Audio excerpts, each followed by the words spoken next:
Hey, what's going on, Belmont? How's it going? What's up, Tony? Slash? A lot of people jumping on. That's awesome. Great to see you. I am trying to find a composite video cable for my Dreamcast to use the Dreamcast 240p test suite for this. I left a basic summary of what I'm going to try to do in the description, but I'm starting to wonder if I don't have a Dreamcast composite video cable anymore. So I could probably use a Wii. I think that's what it's going to have to be. Well, that's interesting. Okay, Wii it is.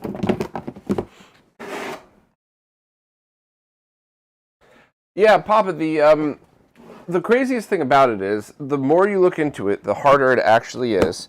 It's impossible to get right. It has to be different for everybody's setup. There's so many more ways to get it wrong than right. And what I'm just trying to find today is what's a way that we could do it today? Like, what could we do now today that's not going to stink, that, you know, I could just make a quick guide. Maybe it's as easy as use the TINK 5X. Maybe it's a bunch of other stuff. I don't know. We'll figure it out very shortly, hopefully. All right, so I have a Wii, and I have a composite cable for that. Hey, morning, Master Safer. 3-day weekend for Belmont. Basically, got off early today. All right, so I have a Wii. And composite video.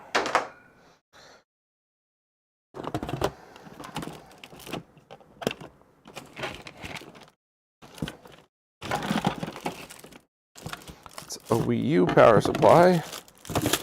Need a Wii power supply.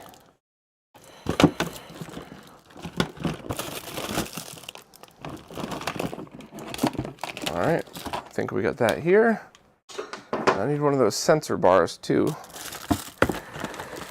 and a controller.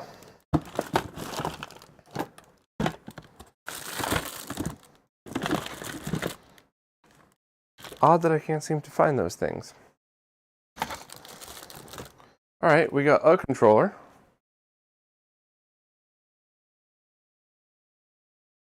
Alusenzu, yes. And in fact, I don't think people need to buy that data video one at all anymore, especially because they're going for like $1,500, $2,000, which is just stupid. Those things were $500 new. I think less than that, actually.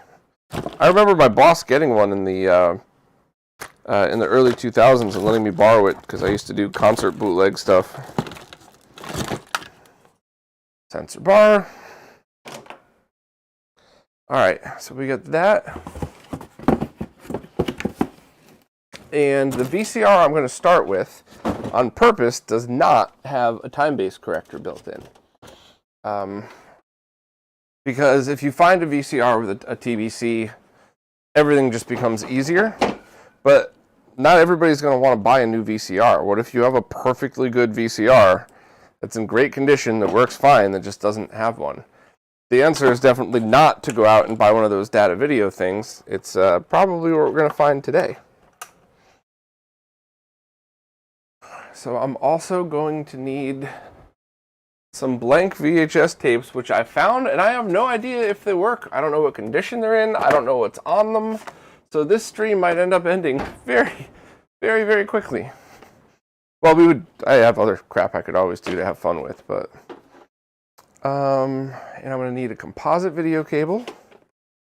And I think I'm going to run the preview. How can I run the preview so you all could see it? Probably best to run it through the TINK 5X.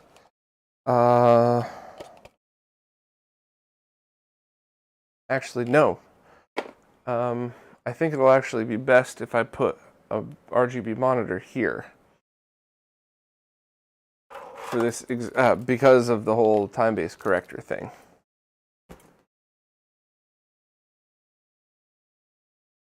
Voltar didn't send you those VHS tapes. Nope.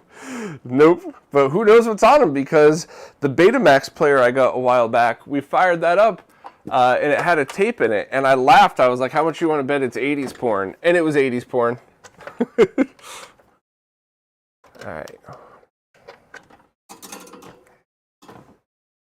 So where's the easiest angle to see this at here? Hey, Bubba. So that, yeah, that's probably going to be the best angle. So I could move this over, get these tapes temporarily, put this sucker here.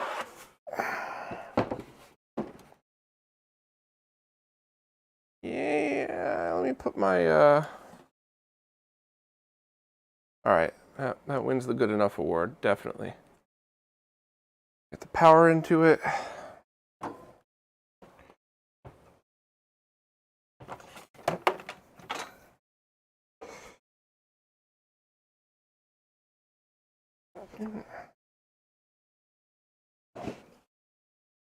Now, for these tests, I'm only going to be worried about video because for audio, I'm not going to say it's easy, but it's much more well understood, right? You take the audio directly out of your, if audio matters to you, take it out of your VHS player, put it directly into an MD4A approved device, and then that's it. So it should be, well, I have one of these cables here, so I'm just going to use that, but audio is more straightforward. You just have to make sure it's synced up. If you're using something like OBS, you could just have two sources. It should be totally fine. Go.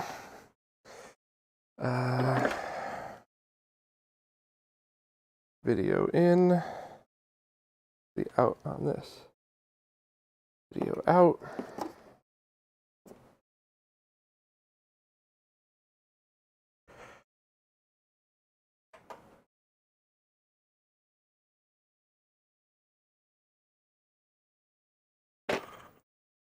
Oh, welcome to the hell of analog VHS capture. I've been doing this since 2000.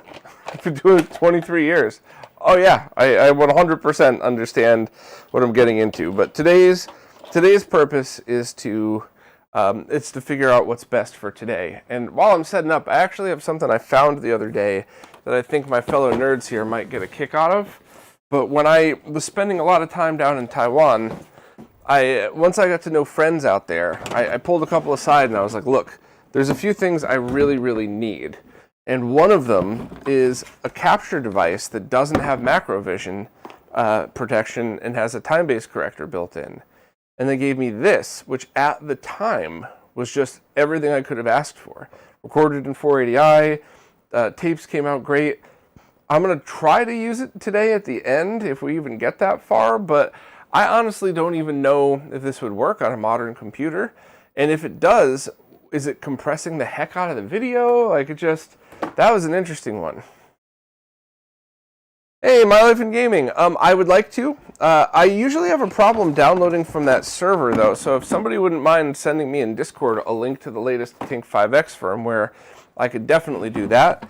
And what I would also like to test is direct capture 480i. Which is something that I've always had issues with, always, and I just never understood why. But I also have VHS, DVD combo players. I got a ton of craziness here that we could start. But the first things first is trying to get patterns recorded onto a tape. I don't know what's on this tape.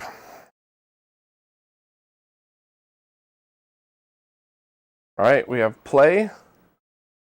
I have no idea what's on this tape. I have no clue. The counter doesn't seem to be changing.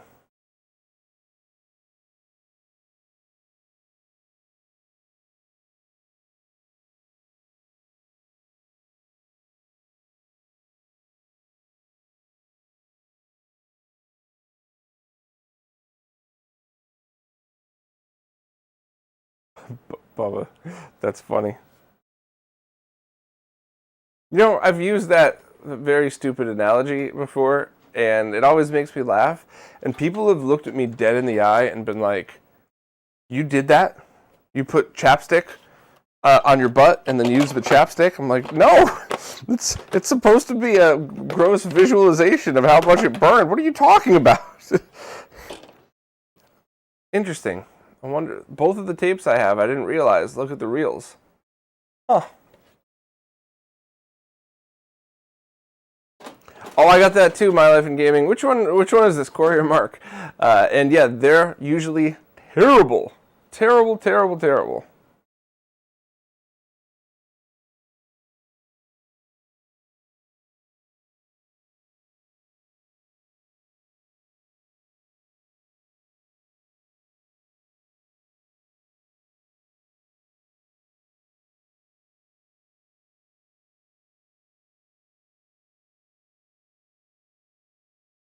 The tapes don't seem to be playing at all.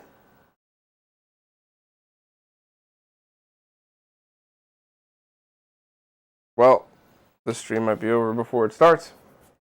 That would be kind of shitty. I could try to, instead of using patterns, use a VHS tape I have, but I'm afraid this stream's going to get copyright struck or something.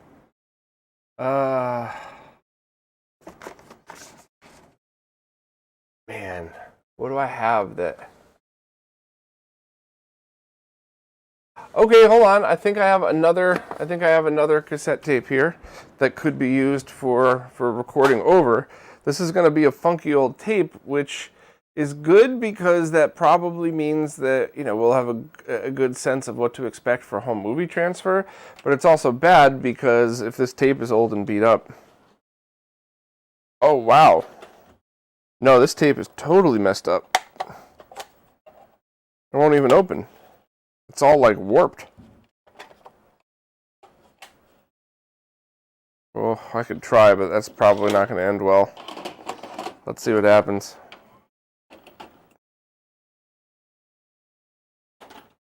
No, it spit it right out. I can't open it. All right, well.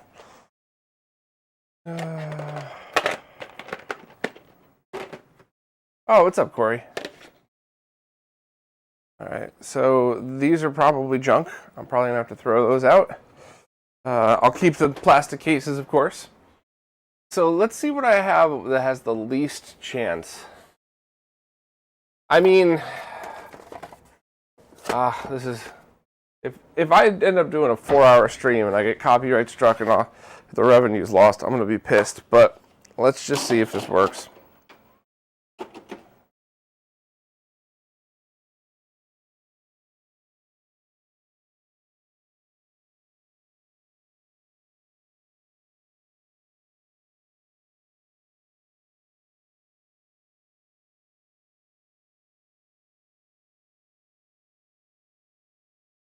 Buns of steel, huh?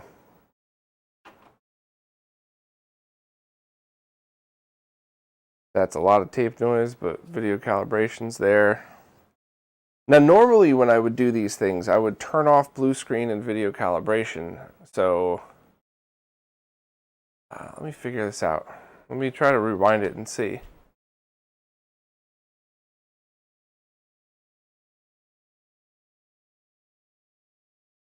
Jeez, Bubba, graveyard shifts. Not easy.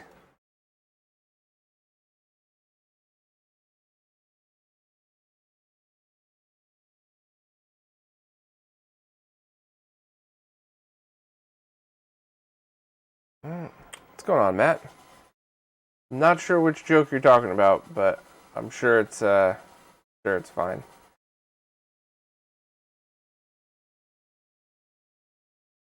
So, Citizen, the Doomsday Duplicator isn't really ready for VHS yet. It does work. There's some complications, and it doesn't do audio, so it's not the best overall for people.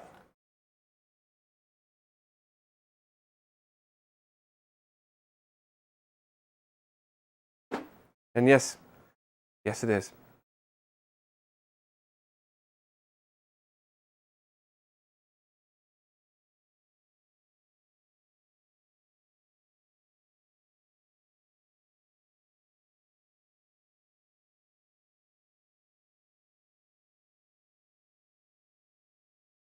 Do VCRs need their boards refurbished? I mean, everything kind of does. You know, if the capacitors are leaking, it's just like every other electronics device. They certainly need cleaning. I have a tape cleaner we could try if we wanted to do that. I'm kind of disappointed, though, because I was really looking forward to using the 240p test suite. But having no tape to record onto is obviously a big issue. Wasn't there a way to like modify store-bought VHS tapes so that you could record over them? Don't you like clip the plastic or something? I honestly don't remember. It's been, other than backing up like concert bootlegs and stuff like that, I haven't really used VHS since the 90s.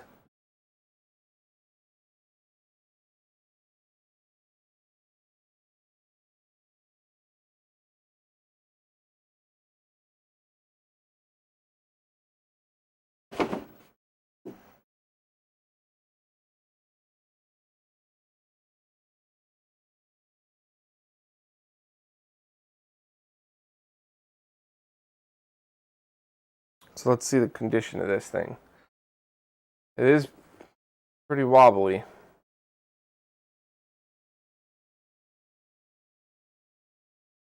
So I guess I could try one of those tape cleaner thingies.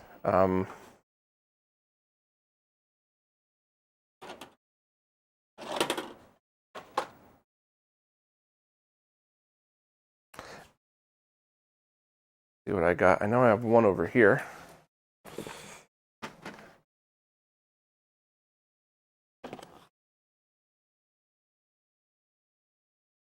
So I have two brand new old stock cleaners. Hey, what's up, Ash?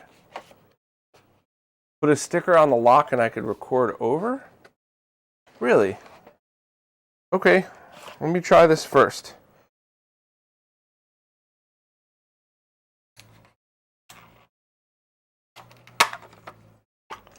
So I think I'm supposed to put a couple of drops of liquid into that.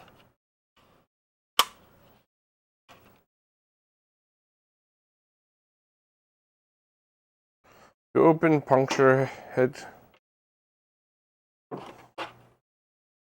Okay.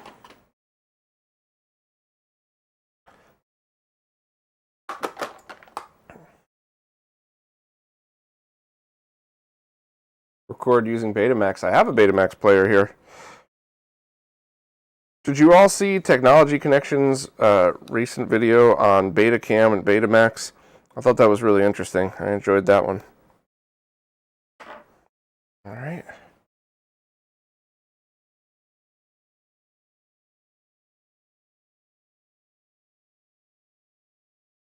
Couple of drops of liquid.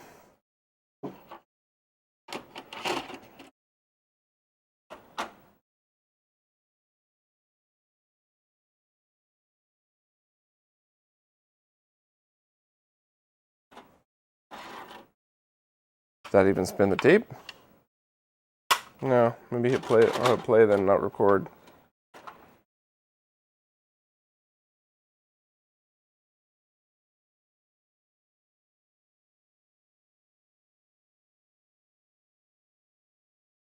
Yate Computing, as an ex-TV video engineer, I'm now closing my eyes. I don't get it. I know these things sometimes are awkward to use, but this one's not even spinning. Which is weird because it's spinning like this. Well, I guess I could try the other one and see. So Bokeh, this is exactly what I'm talking about, right? Bokeh just said they got to capture the tapes their father recorded when they were a kid. They're 30 years old already. So years and years ago, what I ended up doing was taking all of my family's old Hi8 tapes. It was the tape that was not VHS compatible. And I went through a pretty grueling process to get them on my computer. And after it was all done, I realized I'd captured it in the wrong setting, in the wrong resolution, using using this thing that I showed before. So I ended up having to redo all of them all over again. And I was at a time where my job was like all meetings and no actual work, which is ridiculous. But so it wasn't the end of the world, but I don't want people to go through that. I don't want you to go take your tapes and have them transferred or transfer them yourself and find out, like, if you had just done one small thing different, you could have gotten better quality.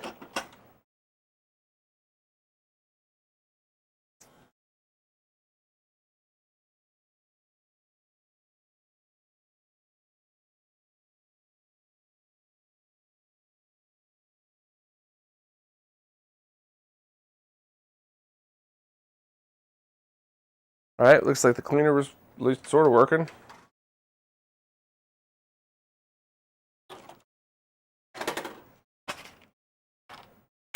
I don't know if that did anything, but you know what? I bought these stupid things a while back. I think they're probably junk, and I should probably toss them. But let's see this, and let's see another tape that I may or may not be copyright struck for. It's going to suck so much if that happens, but it is what it is, I guess. I mean, I got a Tybo workout thing that I thought was funny, and I got a bunch of stuff that I definitely would.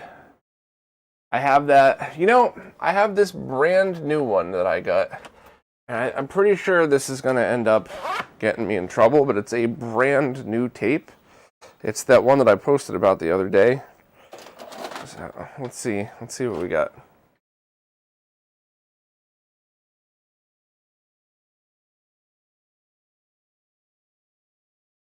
Yay, would you like to elaborate a little bit, or do you just want to drop useless stuff in the comments? I mean, I'm all ears, but I bought that specifically just to see if it did anything, and they were like $2 each. So saying tape cleaners are a waste of time is a waste of our time. Explain why. What does it do? What is the purpose of it? Why would you not want to use it? What alternatives are there? Is the only alternative just opening it up and then using these to clean them? Where did my head cleaners go? I had a packet of head cleaners here a couple days ago. I'm not sure what happened to them. Wait, is this it? Yeah, these. Opening them up and using real head cleaners with isopropyl. You know, that's what people do for high-end cassette tapes, or cassette players, and that could be what I should be doing on this as well. Yeah, so that looks amazing. So we should probably just do the opening of this and see.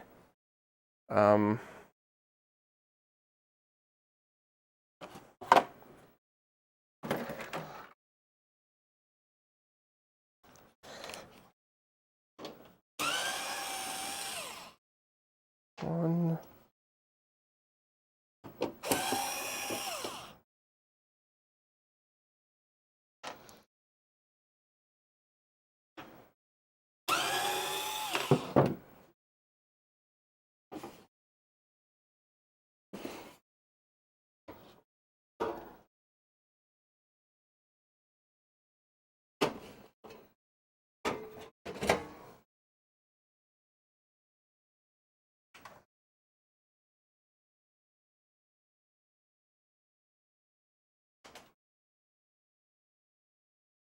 All right, I appreciate that explanation. Cleaner tapes dry out and become abrasive, and therefore could damage the head rather than clean it. That is an important piece of information. Thank you. So we're on this.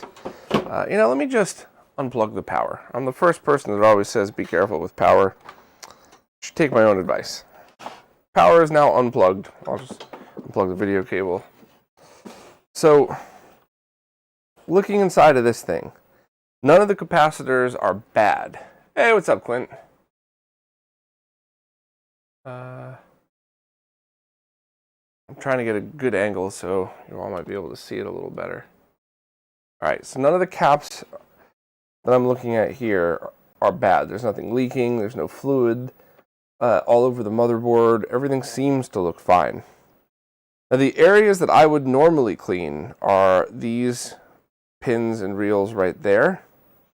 And I normally would not touch this main piece. Is that something that is normally cleaned? This is also a pretty darn mint VCR. This looks like it was very barely used here. So is that main piece right there, is that something that people suggest I clean as well?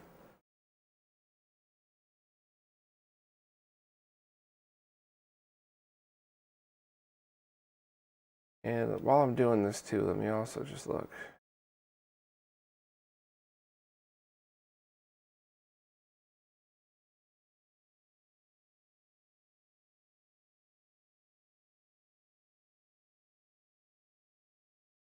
Let's see, where's the RetroTINK server so I can get that firmware?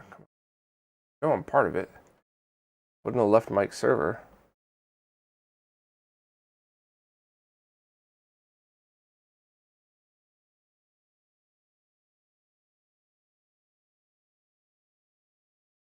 Oh, here it is. All right. Experimental firmware.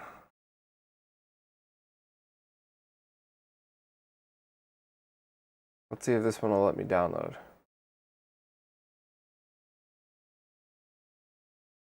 Oh, it worked. Okay, never mind then. Never mind on that.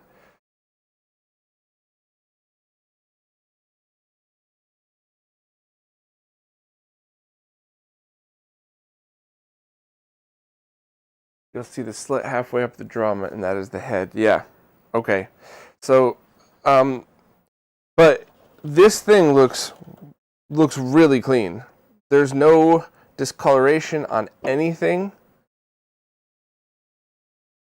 I mean, this is one of those scenarios in which if people in the chat really think that cleaning is going to make a difference, I will, but I'm almost leaning towards leave well enough alone. I mean, there's just nothing dirty on here. The thing looks basically brand new. There's barely even dust in here because since I've gotten it, it's been in a clean area.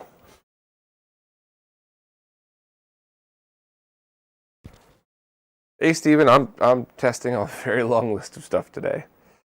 Yeah, I'm gonna go with my gut on this one and leave it alone, especially because I'm not sure how well it's coming up in the stream. But when I just played back that brand new VHS tape, it looked perfect. It looked better than it looked like I was playing a DVD almost. So might as well just leave it as is. But if we run into trouble, at least we know it's super easy to open this VCR up.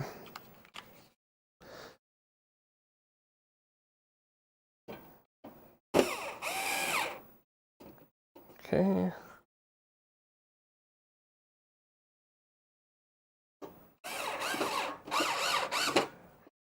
And the other thing I guess I'll do right off the bat, let me put this through the RetroTINK 5X so you all could see it sort of not work. So this is going to have a production firmware on it, and then I'll go back and put the beta firmware so you could see the differences. But we'll start with this.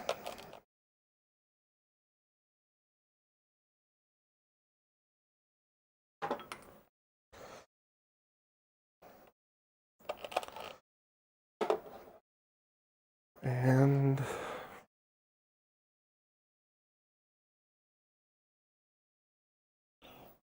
out.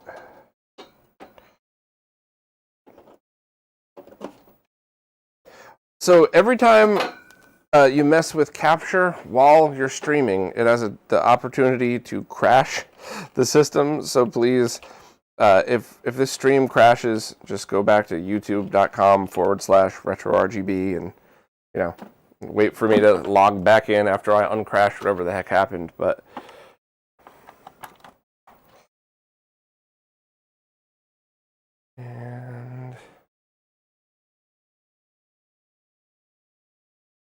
okay, that's the Tink. Where's my remote? Always have a Tink remote handy. Input, composite. I'm going to hit play. It'd help if I put the tape back in first.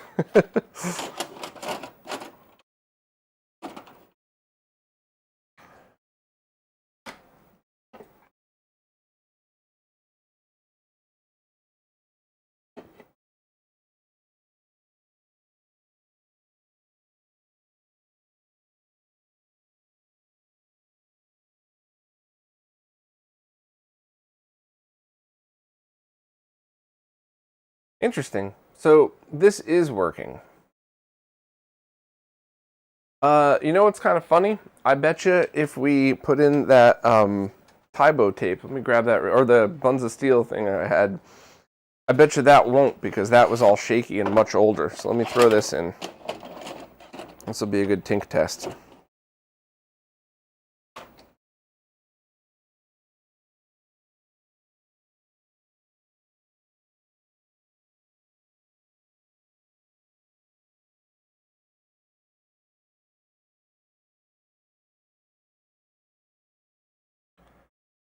I mean, it's pretty impressive that that's holding up as well as it is. Yeah, I mean that's pretty impressive, and that's just Tink with a standard firmware. Bokeh, at the moment, I'm just using the Tink 5X, but we're going to be going through a lot to try different methods of stuff. So, in fact, one of the things that we could do is use a VHS DVD recorder that I bought just to test this. This is probably going to be a multi-stream test, and it's most likely not going to have a it's not going to have a definitive conclusion for everybody. You know, it's probably just going to have a conclusion for like, all right, well, we learned good enough for this today. I have Batman 89. I actually don't like that movie. I think I'm like the only person that doesn't, but I do not.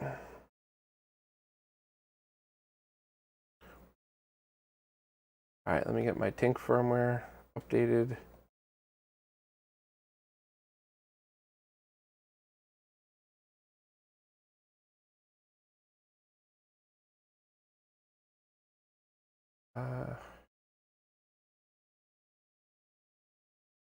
Funny enough, I don't think I updated, I added the RetroTINK update firmware on this PC. Not in a long time. That's pretty funny.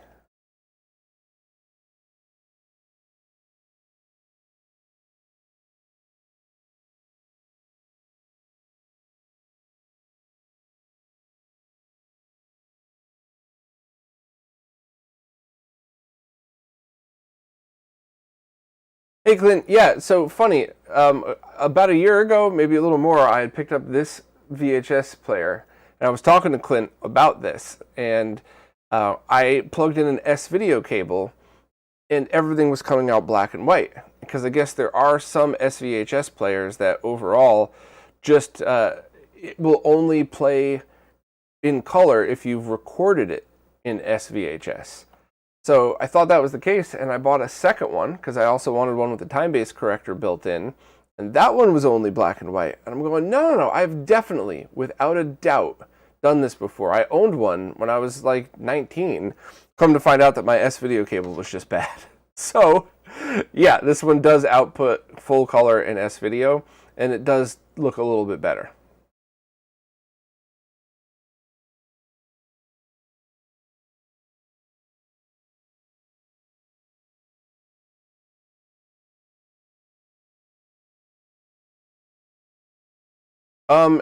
HDMI mods for VCRs are probably not going to be a good idea because you would need a Time Base Corrector and you would need de-interlacing. I also have a DVDO box here we could use. There's a lot of stuff that we could test today if there's time.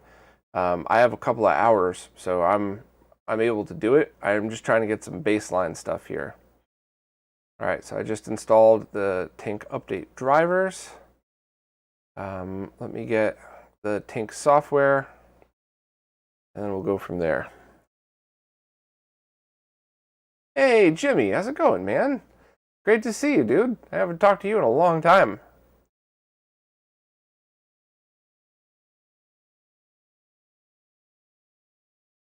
All right, I got the firmware tool downloaded.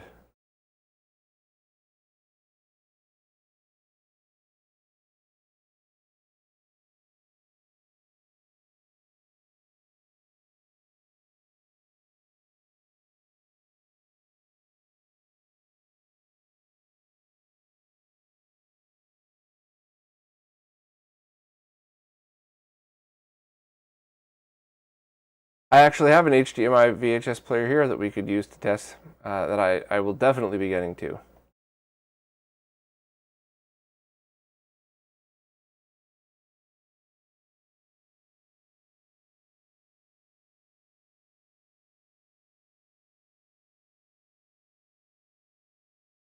Uh-oh, I can't get the Tink firmware update working. It just, oh wait, here it is. Here it comes. It just was very delayed for a minute.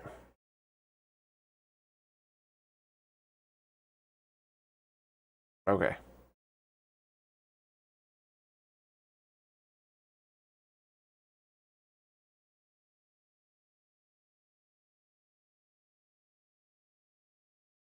Papa Rick, funny enough, yes, it is. So a while back, some people tried to, I think the whole thing was a scam, but they basically tried to say that they found that they were making a new VHS player, which is BS. It's not going to happen. It's like making a new CRT.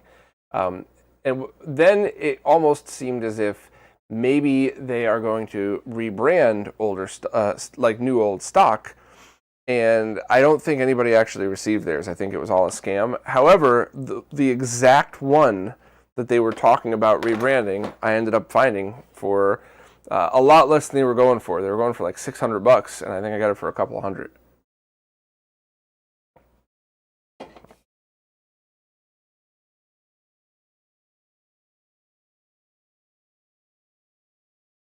Oh, I forgot to put the Tink in flash mode. What a moron. All right, 1 second. And let me put this over here.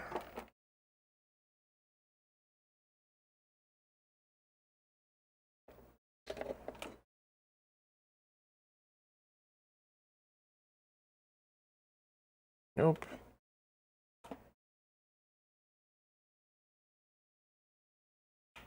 Okay, now it's in flash mode.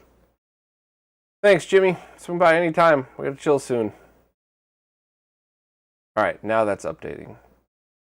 So, after the Tink updates, we're gonna do a little recording here just to see how it comes out. And in fact, the first time I do it, I'm not going to do it on stream just in case that crashes it. I'm gonna try to open Virtual Dub, and if that doesn't work or if I have any issues, then we'll just do it. We'll have to eyeball it and not get recordings. But I want to show the difference between going through the Tink versus going through that HDMI VCR versus going through a DVDO VP50 upscaler, upscaler and de-interlacer. That's the more important thing. I have all of these things on hand and ready. I'm unpacking them as we speak. But I also have the two VCR DVD recorder combo units that we could try. So you could just, and believe it or not, that might end up being the easiest solution. Because if your average person just puts in a DVD-R, puts in a VHS tape, hits play and walks away, then you could rip that DVD and do many, many things with it. But yeah, this is the one. This one is Sanyo branded. However, it's the Funai Corporation. So it's the same one that they were talking about selling. So we could test that as well.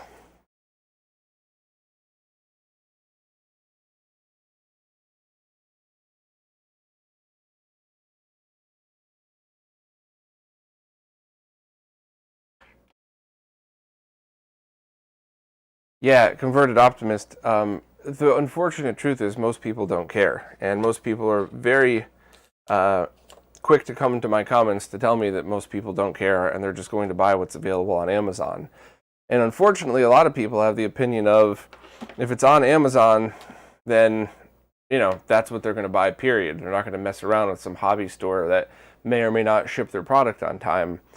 And it's pretty greedy, but it's up to us to keep talking about it, because if we don't, then eventually all of these creators are just going to quit, and Bitfunks is going to have nothing to steal, so they're just going to go steal something in a different community, and we're all going to be screwed. The Tink is still updating, so let's see. See what else I got that we could set up here. I guess you know what? Let me if the Tink's updating, we could go through here and go direct HDMI. Excuse my large body right in the way here, but we could do the HDMI test first. I'll also show you why this really isn't, it might not be worth hunting down. The one test I did before wasn't very promising. So.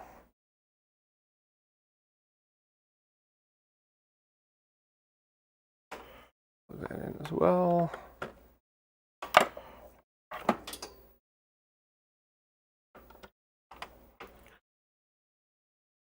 The Tink finished. Okay, so we can start with that one. All right, plug that back in. I'm not even going to be using my HDMI switch for this, just because the least amount of things that can go wrong, the better here. So plugging the TINK in.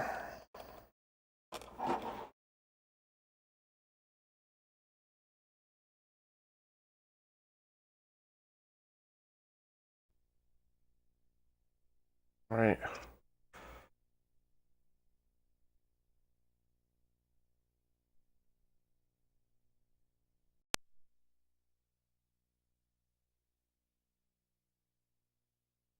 Output resolution. So what I'm going to leave it in 1080p for now, but what I'm definitely going to want to do is put it to 480i, because one of the things that I think is really good for archiving all of this stuff is record it in its original resolution.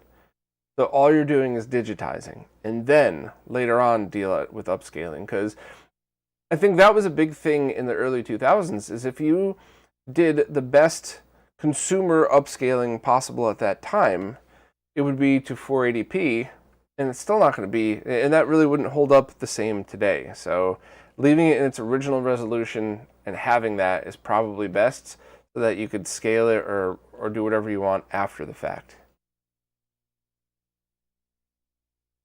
And by the way, just using the TINK, totally fine. There's nothing wrong with that at all. Just saying, it's there might be different ways that are worth trying here. So here we go. That's the Time Base Corrector. And let's see output resolution. Now, what about the pass-through? Page sampling. Remember where the pass-through was? It's been so long since. Yeah. So I had to like enable extra.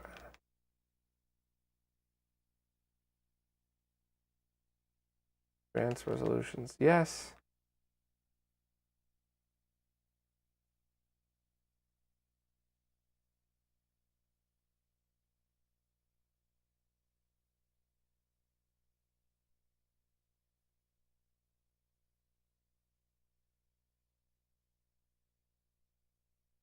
Output resolution 480i. Here we go. All right. Yes. And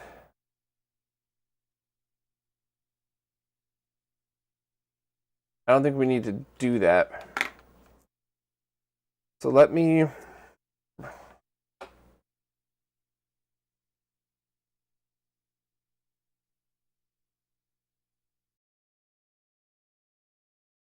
right, so let me just take VDub real quick. Capture. Hope this doesn't crash. Let me see if I could capture this window for you as well, so you could see what I'm doing. All right. Might actually work.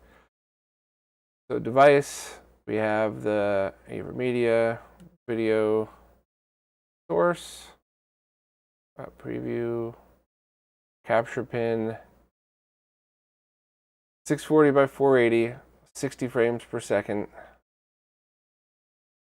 How do I do, is there a way to do interlaced on this?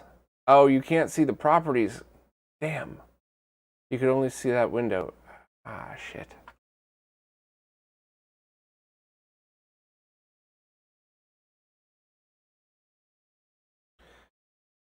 Anybody remember how to get exact 480i capture in VirtualDub?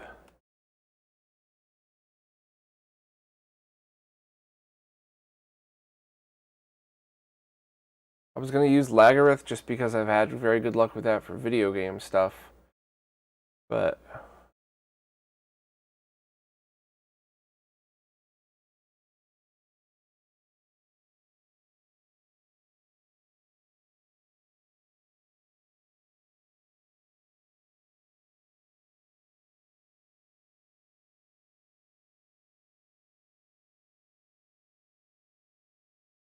so in VDub, how am I going to get this up here? What the hell?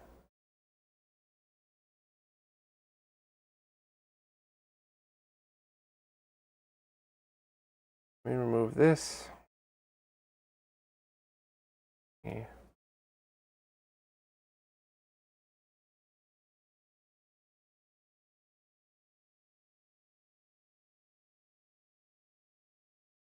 All right, let me try.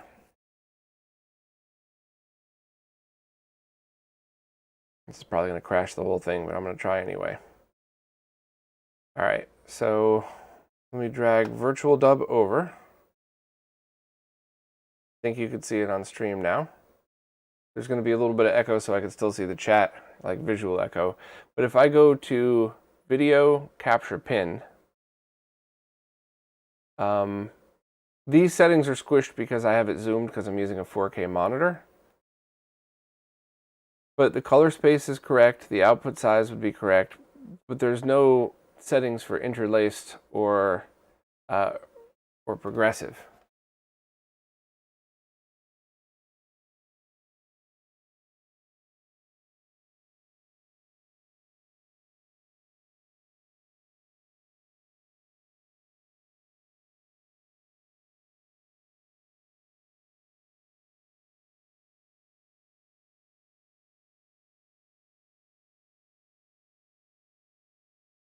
Capture settings.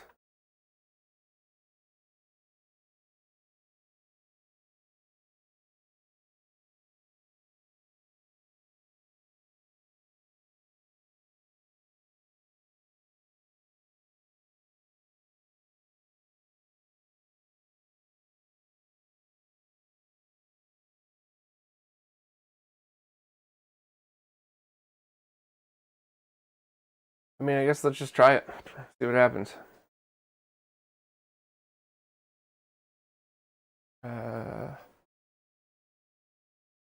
Yep, plugged in, here in sports.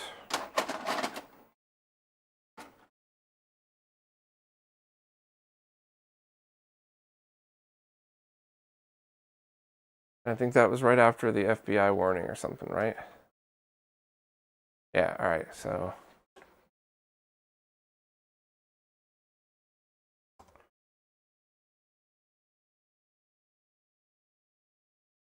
Yeah.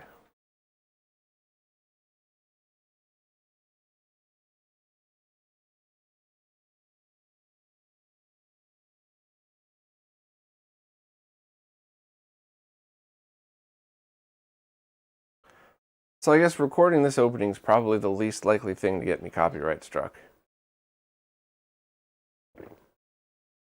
It's also an ad for you buying Sports Illustrated merchandise.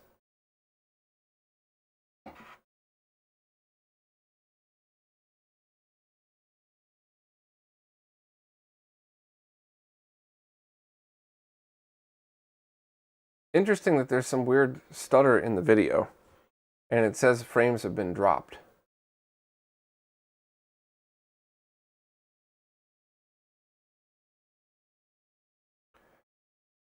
My CPU is only at 24%, RAM's only at 19%, and everything else is very low, so I'm not really sure what that might be.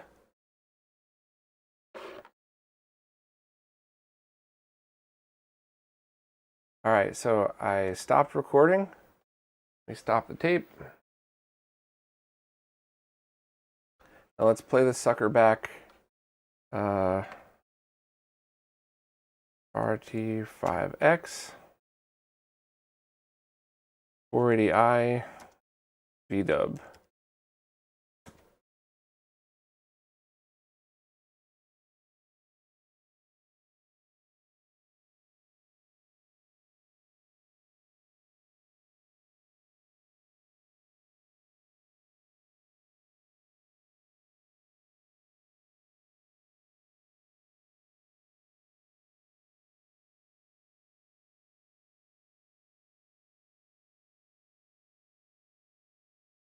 So lag 640 by 480, but it doesn't say interlaced.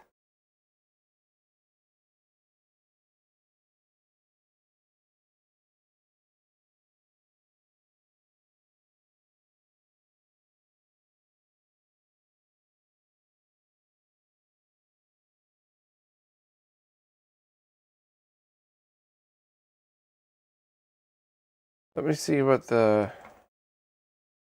Rec Central 4 detects the resolution as.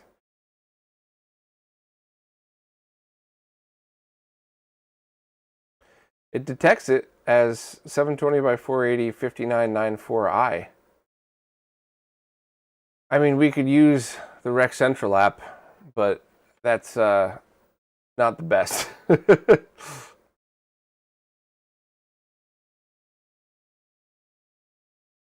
So TechMan, you're talking about if you want to do VHS or S video capture, get your hands on a specific model JVC VCR, and for best results, use a classic Mac with Final Cut Pro. You've cut out so much. The hardware that's used, the resolutions, the settings, there's so much involved in this that, you know, if you have any other thoughts, by all means, but it is way harder than that. 5994 color.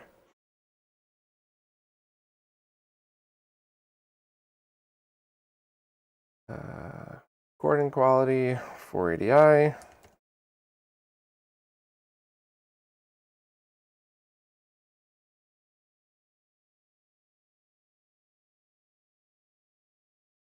But there isn't even a way to set interlaced recording here.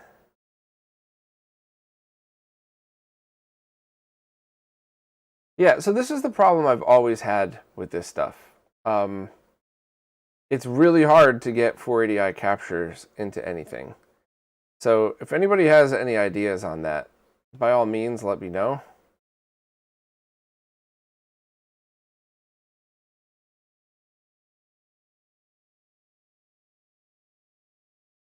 Now that VCR with a FireWire connection might actually be helpful. So that right there could do a lot of this, or could cut out a lot of this.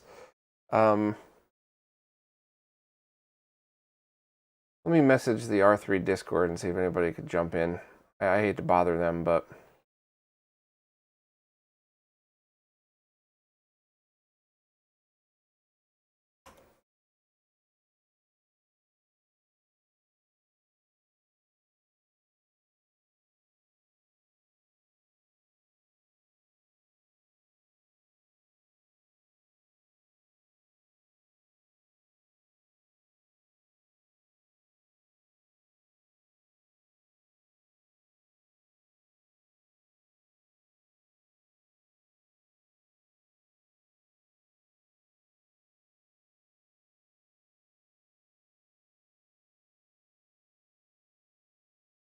All right.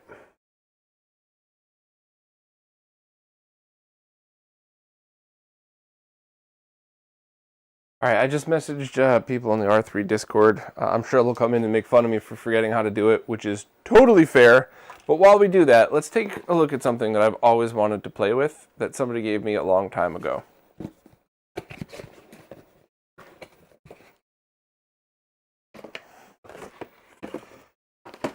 I am wondering if this is going to be a compressed mess, if this is actually going to work the way it's supposed to. I think I'm going to have some fun with this one. Hopefully, I mean, who knows? Maybe this thing is just a capture card with an SD card reader built in, or writer built in, and this is going to end up being the best solution. I don't know. That'd be funny as hell, but we shall see. So, it comes with 2 cables for in and out.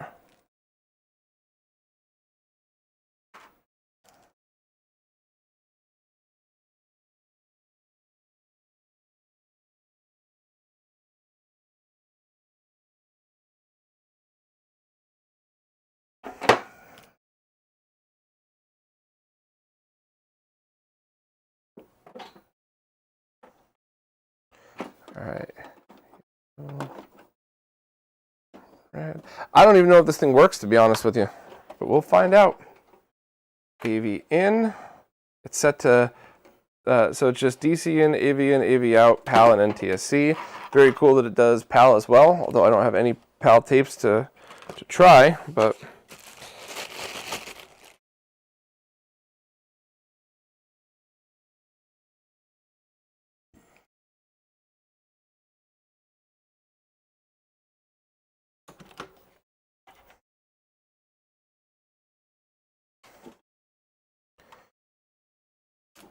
DC in. Let me plug the AV out into the TINK so we can see what comes up on screen, if anything.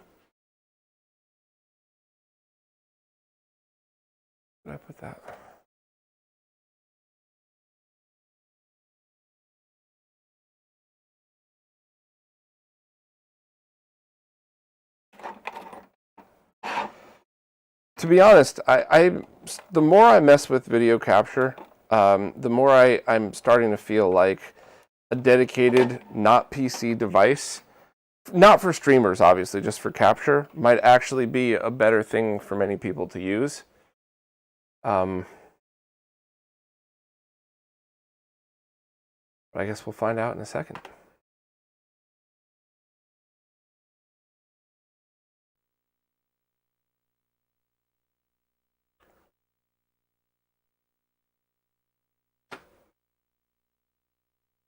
All right, so how do I power this thing on?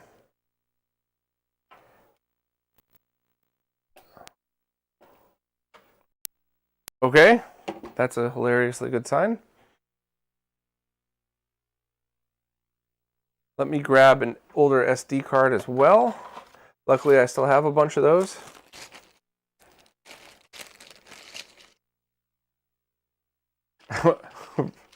Ryan, that was probably on this channel. All right, I found a 4 gig card, which should be way more than enough for 480i stuff.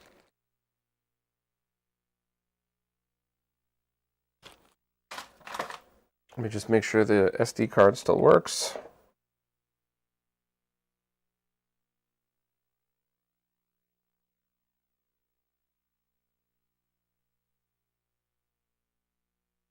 FAT32, quick format, beautiful.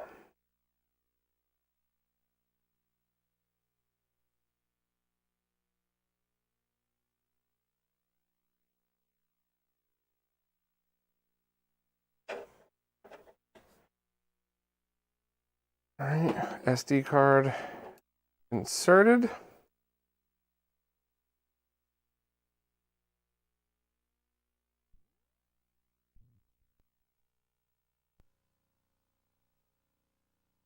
This should be just 480i only.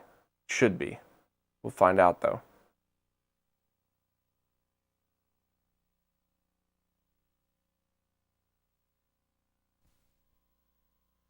Okay, I'm going to hit record as soon as the FBI warning goes down.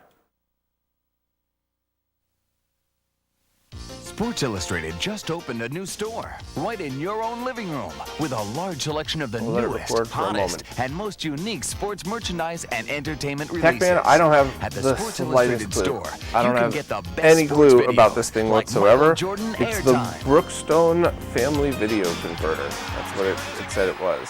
And I have never used it before. I didn't even know if it worked or Plus, not. quick access to I championship know tapes nothing about this featuring thing. the Super Bowl, the NBA Finals, the Final Four, and the World Series. Function There's also tolerance. high-quality, authentic sports TV, merchandise. The real stuff from NFL It says up to Pro 30 Line, frames per second NBA at Authentics, VGA with audio. and Major League Baseball's authentic diamond So collection. I don't know if that All actually sports means it's collectibles recording feature at the 30 frames original per second or if it's 1954 recording first issue of interlaced. Sports Illustrated, Which, I mean, as which well as is signed SI covers from some of the biggest names in yeah. There's sports. no specs Plus, on this there's also whatsoever. the There's latest no SI book recording releases. formats. Nothing. It's sports shopping All right, the so let me easy hit way.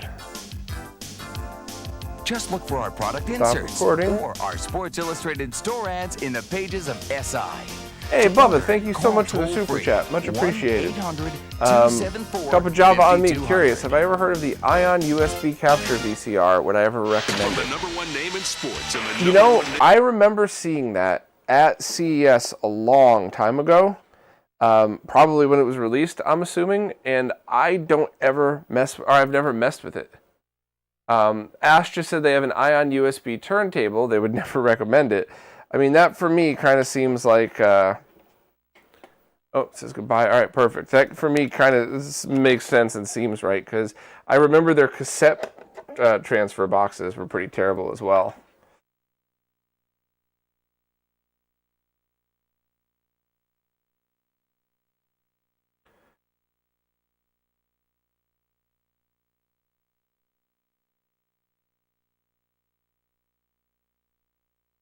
Oh, yeah, this is way worse. Let me try to window capture. Let me see if this will work. Yeah, okay. So here is what I just used, right?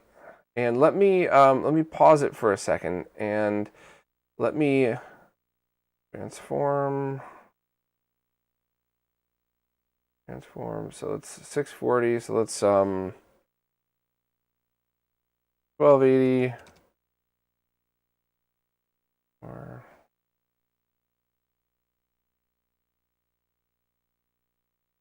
all right. So here is what we just captured with.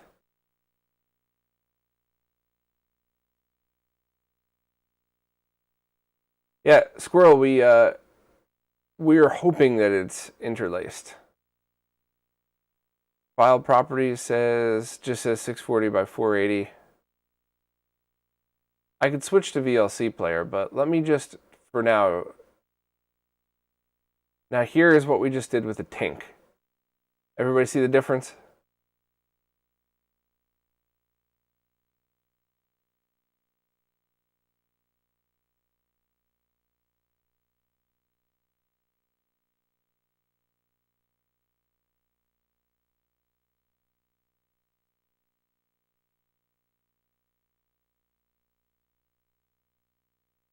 Yeah, let me go back to the other one.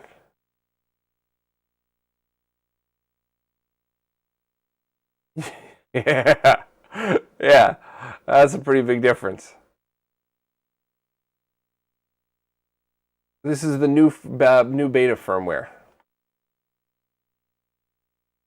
I'll go back to mics. This is the TINK.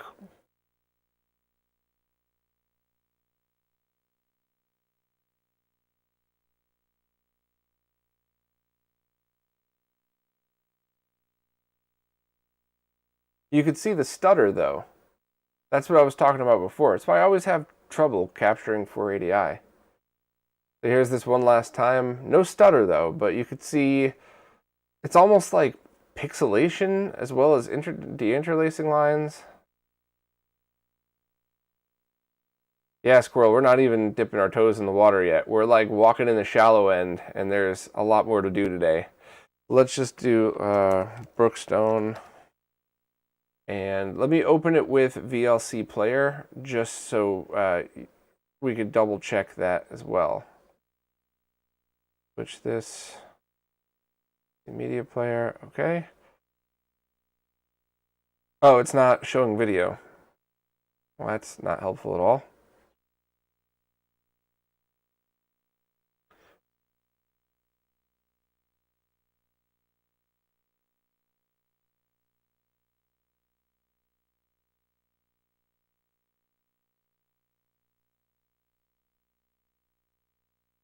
I mean, this isn't the worst I've ever seen for capture.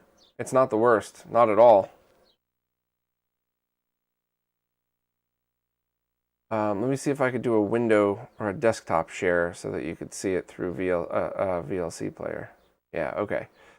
Well, that's working. So here, VLC, and then somebody asked if you go into video, the interlace mode, auto. You know what? Let's what's the one that has the really bad internet? Well, we could try Bob deinterlacing and see if it wiggles.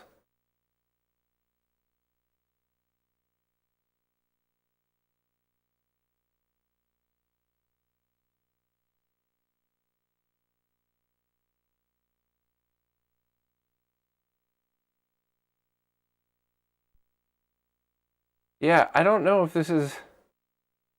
Where could I look up media information? Okay. Codec.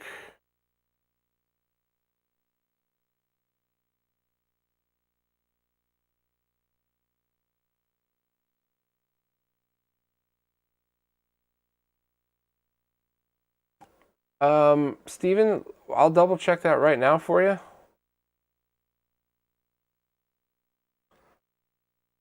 But I think, so deinterlacing, it was motion adaptive, but it was also set to, maybe that was it, maybe pass through is what I needed to do. Because this output resolution was set to 480i before. Oh, interesting. Yeah, so here's how I had it before. PS pass-through was to no, but output resolution was set to 480i. So you see that exactly as is. I'm pretty sure it's the capture settings. What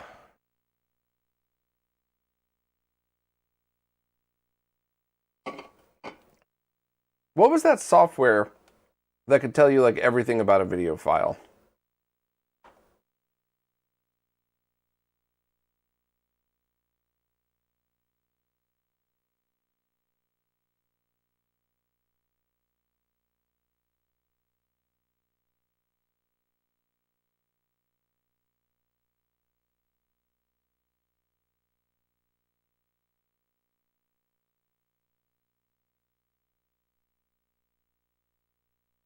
Oh, and you know what? That's another thing I should show here that I don't think I actually showed before. Let me do desktop capture again. Here is Live Gamer 4K. Get out of here, Windows. So input source info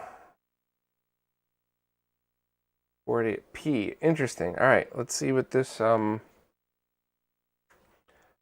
let me make sure you can see that on stream, right? Yeah, barely, but yes. So it's detecting it as that. So now we have to try to figure out how to get... Yeah, that should still be in frame. So output resolution says 480i. Okay, and now it is. So you see how it says input source info 720 by 480 5994i. So now we're definitely in interlaced output from this. So if I were to hit play and I swap the video cables back over, that's what we would see. Let me just do that right now, in fact.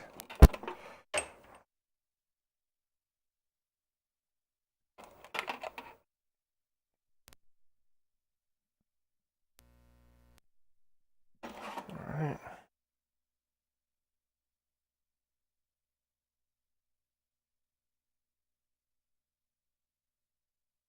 Yes, Carlos, that's exactly what we're doing. So let me plug this back in over here. And I could put the Brookstone one away because I think we could all agree that that one's not a keeper.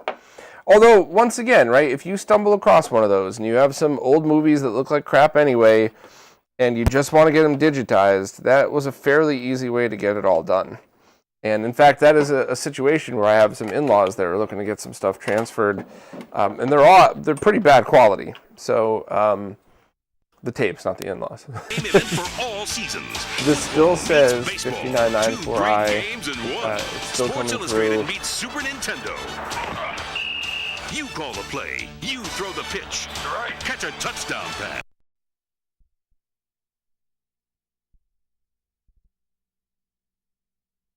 TechMan, thank you so much for a super chat. That's really appreciate that. Here's $5 to go to getting a JVC VS30U and a Power Mac G5. I actually think the Power Mac might not be necessary. I think I could just try to find devices that still support older FireWire. That is not likely, but it's certainly possible. Does it look interlaced in Rec Central? Not really, no. But I don't think their software knows how. I don't think Rec Central has the option for 480i recording at all. Oh, 60 frames per second. Thank you for the super chat. And yeah, you know, I will update the description as soon as this is over. And just be honest. And it could just be that I hung out with some awesome people in the chat and dicked around for 4 hours and never came up with a solution. But maybe I will stumble across something, but don't waste your time watching the stream. Or maybe the stream is going to continue to be interesting and learn a bunch. But one thing I would really like would be to try to figure out exactly how to do 480i recording in Virtual Dub and just figure this out for once and all. So Dark Aries is helping me out right now and said, let me read this exactly. They believe something being interlaced is actually just a flag.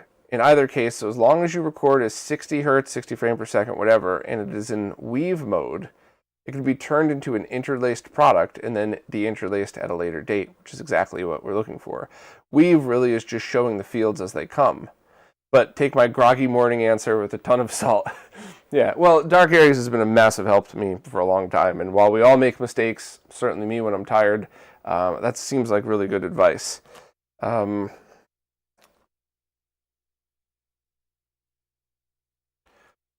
me, how big was that file, that 1 minute recording? So.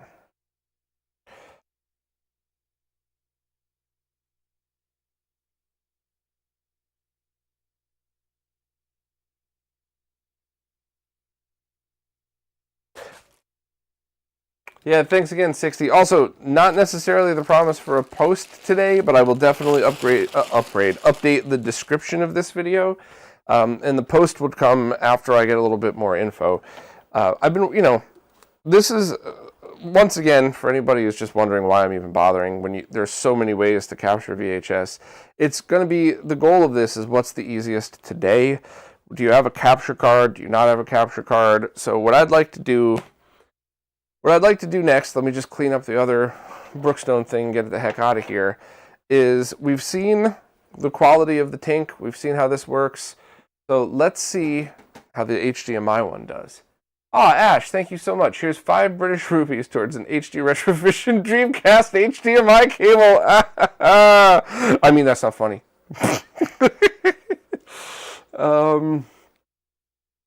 The Importer, thank you for the super chat. Unlike playing on old game consoles, I can't say that I miss using old audio and video formats like VHS and cassette.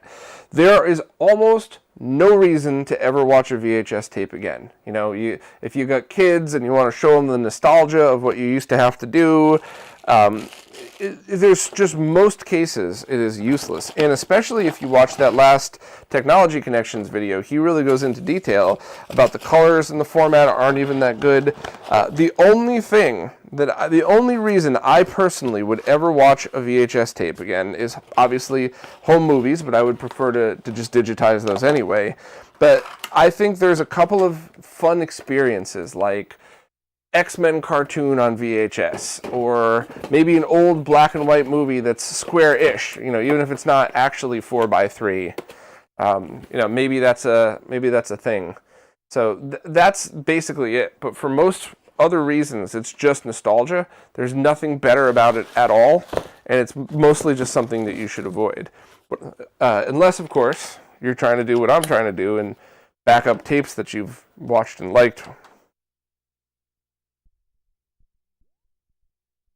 Yeah, Corey, it's about the aesthetic. Yeah, I kind of see that. So, power this sucker on. Let's get the HDMI cable plugged into it. And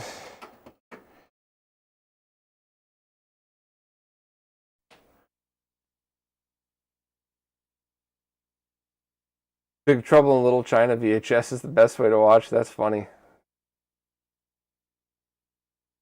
Alright, so let's bring up the video capture device again.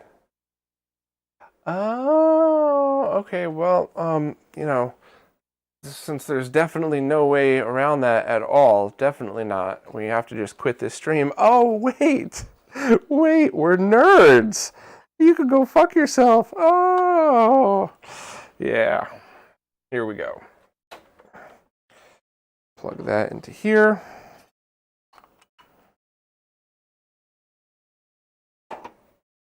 Excuse my gut.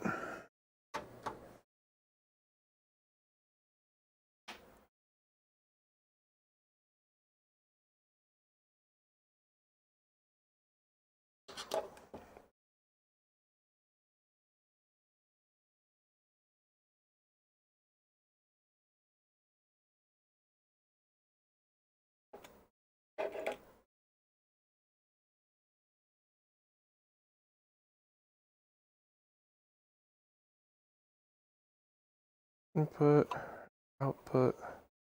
Did I plug it in the right spot? I think I did. So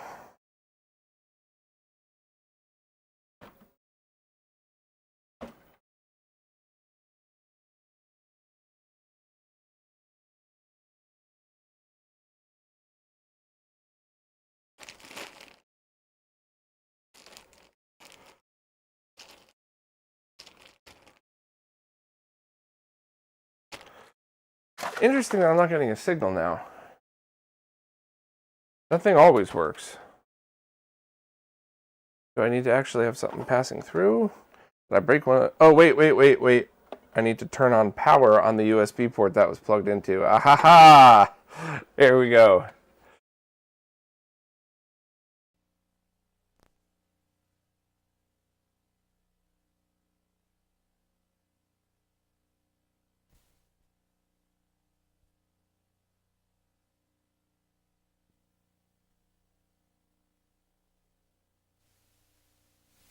Sports Illustrated right just there opened is a what new I'm talking store about. right in your own living room with a large selection of the newest, So, hottest, and most unique sports merchandise and entertainment releases.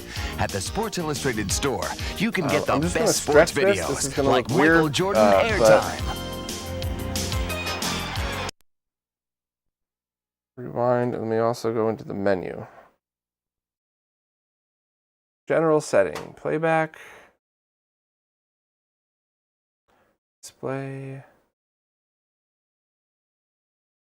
progressive off, TV aspect 4:3,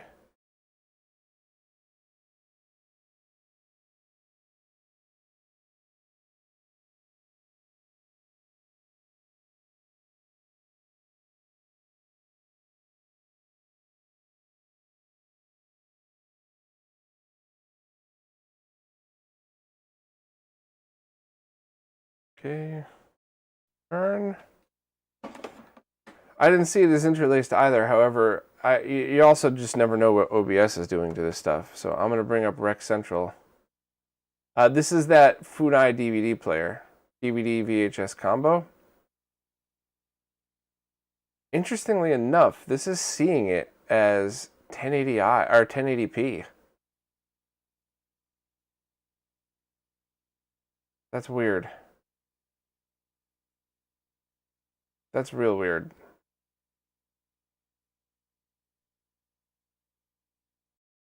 Let me try flipping the switch on the splitter just to see what happens here.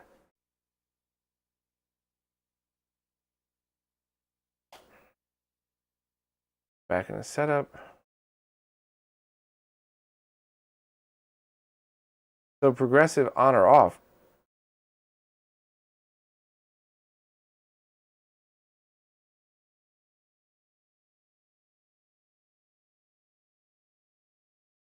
That's strange. So changed it, progressive off.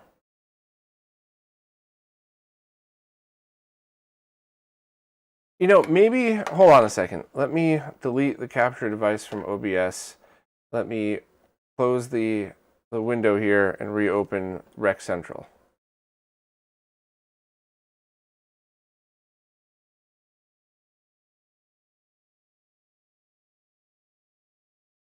So, no, it's still showing 1080p. Let me plug direct again, even if it says, you know, HDCP. Let me just plug this in to see what it reads it as. No, it's showing it. It's showing that this thing is outputting 1080p no matter what. So I wonder what's happening here. I wonder if this has one of those junky composite to HDMI converters built in. That is really interesting. Sorry. Dropped something. All right, so let me, I guess we could do, the TINK isn't plugged in. The TINK isn't connected at all. This is just HDMI, directly HDMI out from this VCR directly into the capture card. That's it.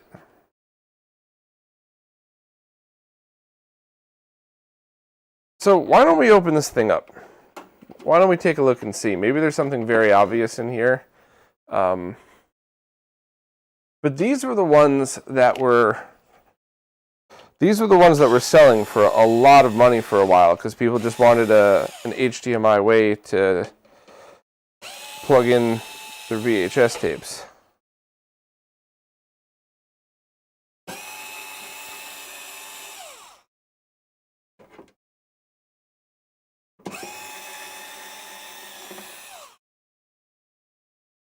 Was it modded for HD? No, they came from the factory like this. These were the Funai brand that did OEM manufacturing for people. So if you get Magnavox, Sanyo, there was a bunch of brands that used this exact device, and the only difference which was whatever brand name they stamped on the front, nothing else. But this is generally why I don't like using these things for capture, because what if this does a perfectly good job? What if it's just, there's nothing wrong with it? Oh yeah, it says 1080p full HD on this. That's interesting. So if it does a perfectly fine job today, what if like 5 years from now when AI upscaling starts to get much better, what if now we have a really, really good way to do it, but now you're stuck upscaling whatever this was the original scale of. You're scaling a scale. Whereas if you capture in true 480i, then that's everything you need. Carlos, not Sanyo, Funai. It's branded Sanyo, but the company Funai made this. Okay, interesting. So it's got a Panasonic chip on this right here. So that's got to be probably for the DVD player as well. The HDMI out port is coming from this. So that's really interesting.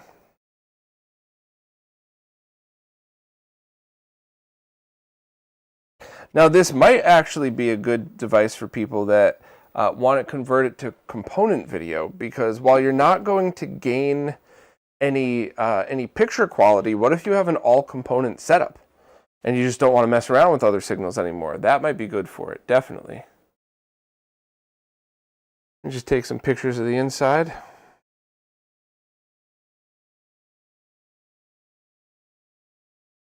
This looks to be in really good condition as well. So I think then what we should probably do is do a recording of this thing in 1080p, and because it's always going to be a 1080p output, it's always going to be doing the deinterlacing, and then we'll do another couple of recordings through the TINK with its component video. I think that's a pretty good test to perform. Because who knows, maybe finding one of these and just recording it, or playing it back in 1080p or something, maybe that's the answer. Maybe most people just wouldn't care, and that's totally fine. HDMI can carry a 480i without a doubt, and it can carry 240p as well. There just has to be some creative ways to do it, but HDMI absolutely supports 15 kilohertz resolutions.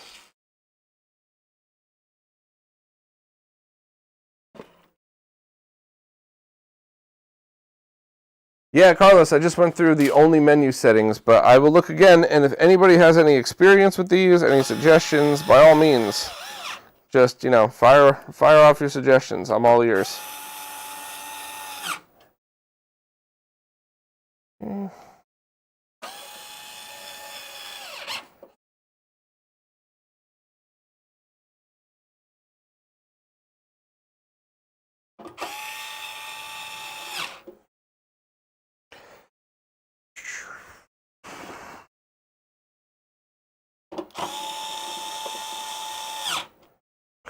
Also, I'm going to continue to record in Lagarith just because that's been a format that I've had a really easy time converting back and forth to other formats. But if anybody has a better suggestion, I don't think that's what I should be using. I think I think an original MPEG format might have been good. I actually don't really know, to be honest with you. So I'm just using what I've used for video game analysis that doesn't affect the image. I think that's kind of where this is key here. It's just trying to not get it to mess with the image. So let me plug this back in. And I am going to use VDub for this now.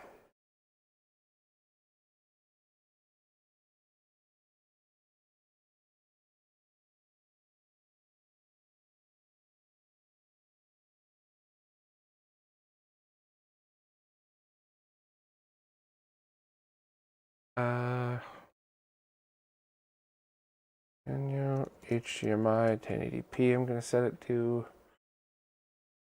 capture pin, 1920 1080, 5994. Power this on.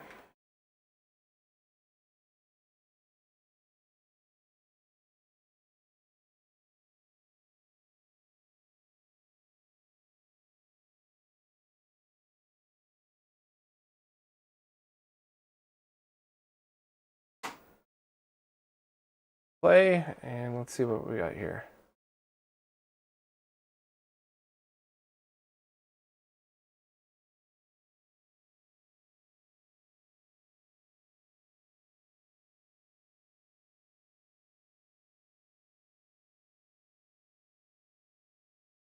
Trying to be patient and remember. All right, here we go.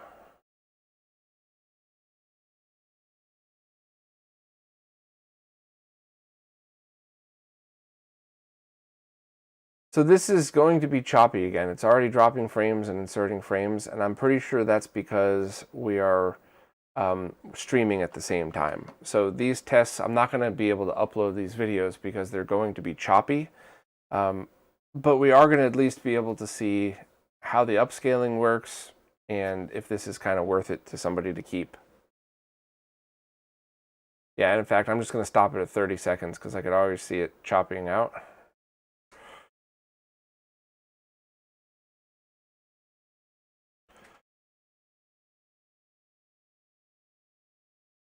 So let's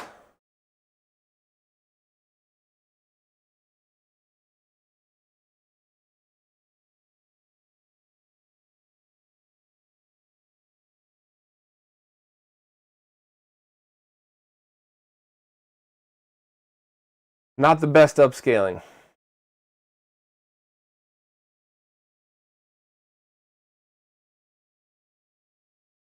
Not the worst, but not the best. Here's RT5X once more. Yeah, so that's exactly what I had found when I was messing with this before, you know, like a month ago or whatever. So, in my opinion, this would be a good device if you're like my wife asked, we had a bunch of her family over a while back, and she was like, hey, can you set up some kind of TV so we could have old movies playing from when, you know, my cousins and I were kids? This is the perfect device for that. Bring that sucker up to any TV, plug it into the HDMI port, people get a smile. Everybody's going to laugh at how terrible it looks, and it's probably best because no one wants to, you know, there's always a weird thing that happens in every family video. Everybody knows that. So that's probably a great playback use for the HDMI output. I'd like to try the component output now, and I'd also like to try using this to just have that 1 minute scene put onto, actually my component's over here, onto a DVD. Because I have a feeling that's going to end up being the easiest way to manipulate this if you're looking for an original 480i copy of it. And maybe that would make this VCR worth owning for people, because this would then be something that's like, hey, you know, only use the HDMI port for stuff that like I just described. However, you could use the component video, the S video, or the composite video out to actually get all these things into something. So let's just see how this looks. Because maybe this is also for the setup where you want it in all component. Red, blue, green.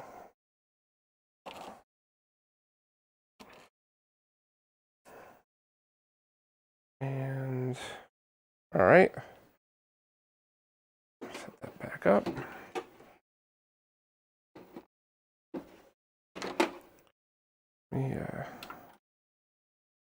Play.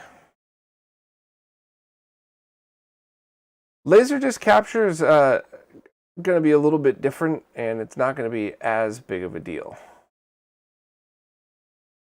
So you don't need the Time Base Corrector with Laserdisc. There's a few things that might make it a little easier. Wait here, let me pause. Stop.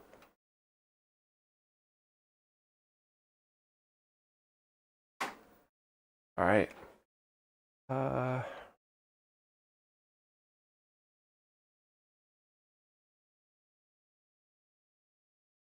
Forgot to set the file. I don't want to mess that up. And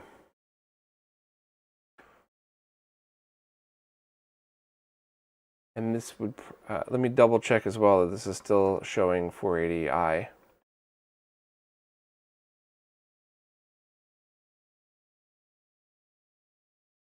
Yep, 480i. So we'll switch this to capture pin 720 by 480. That works. Play.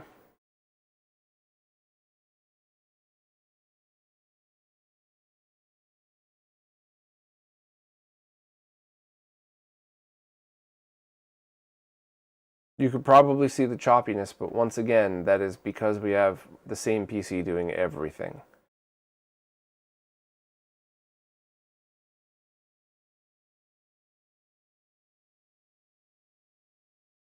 I mean, I'm only looking at it through the preview window now, but that actually so far looks pretty good. Pretty impressive.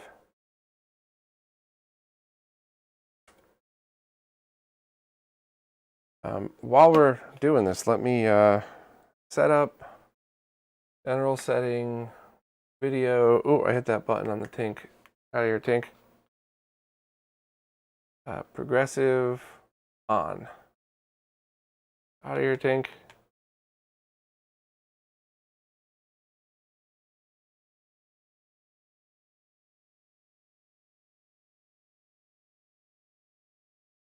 So let's see how this thing does its deinterlacing.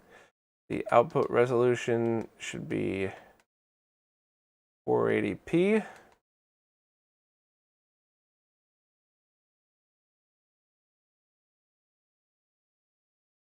So it's just 480p in to 480p out. And we could even check, I think we could even check in here. Fuck.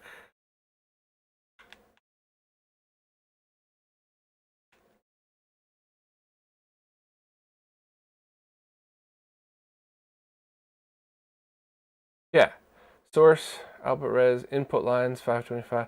Okay, 31 kilohertz. So let's do this and record it at 480p just to see how its deinterlacer works.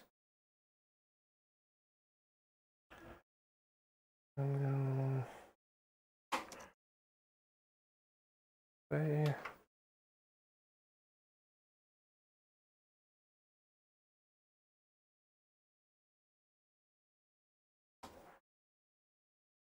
Playing, all right.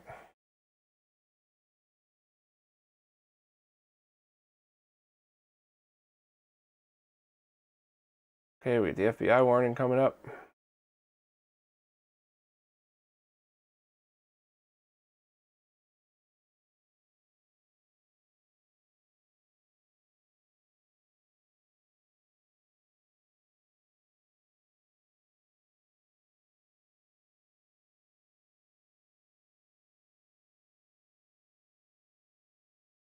Give it another 15 seconds. Once again, if you're just joining the stream, the choppiness is because this one PC is doing everything.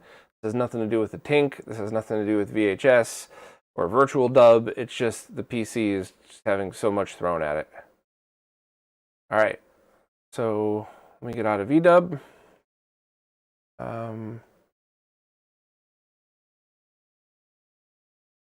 480p. So let's do the original. All right, so I'm going to put this here, and I'm going to do a window capture with this one.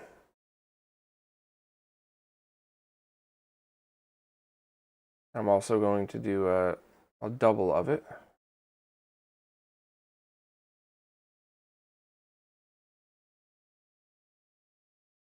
Okay, so this is the original one. This was just composite video into the RetroTINK 5X in 480i. Once again, choppiness is because of the PC, but overall this looks pretty darn good.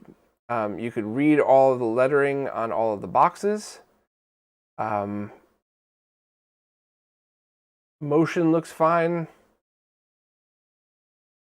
I mean, that's pretty good for 480i. So here is 480i from that player.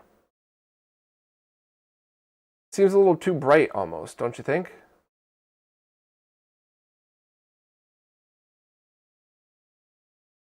But it's not bad at all. Its comb filter is doing a good job with this. And let's try its de-interlacing. So this is 480p from that.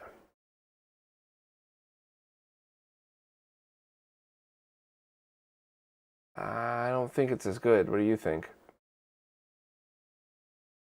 Yeah, the colors do look a little washed out. It's not the worst. And then here is the 1080p version, where we're going to get, it's going to be zoomed in, but, you know. Yeah, and the colors are just way washed out on this. It's almost like I had the wrong HDMI format, but you all saw me go in and double check in that menu, so.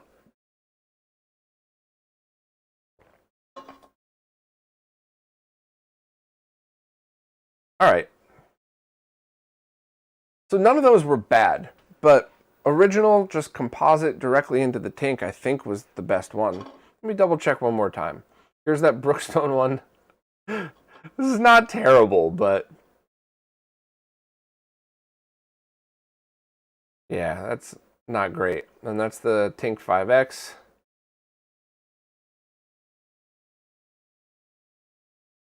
Looks awesome. And then that's the Sanyo via component video in 480i. It seems too bright. It definitely seems brighter, right? Let me go back to the first one real quick. Yeah.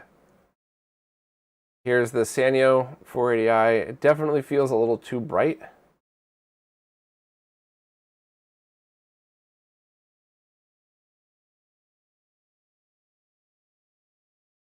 And that's the 480p. That's its de-interlacing. Seems a bit too bright. The lettering is a little bit wobblier. Yeah, that's not as good. So let's get weird here. Let's see if we could use the DVD recorder. And I think the easiest way to do that would actually be to plug the HDMI cable back in, so that we could use the on-screen menu to do that.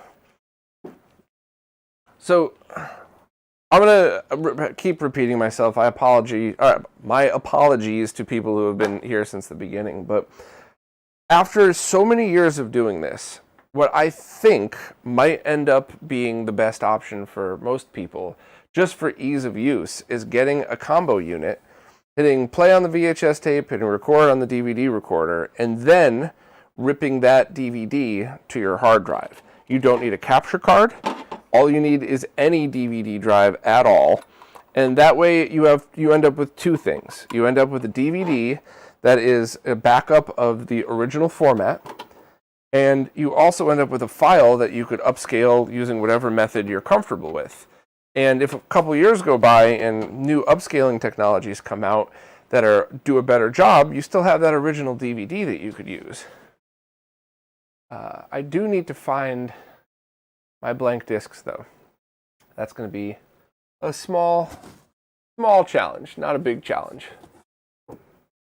Those are cables.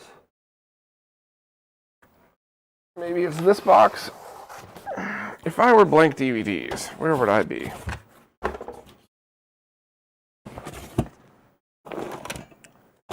Not in there. All right, gotta be close.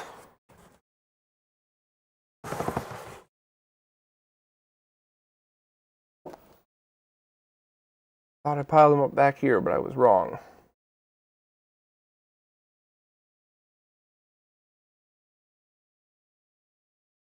Power cables.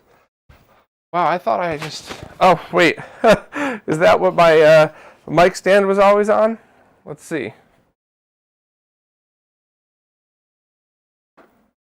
Kenny, that's getting... No, these were CDRs that it was on top of. Kenny, we got a lot going on.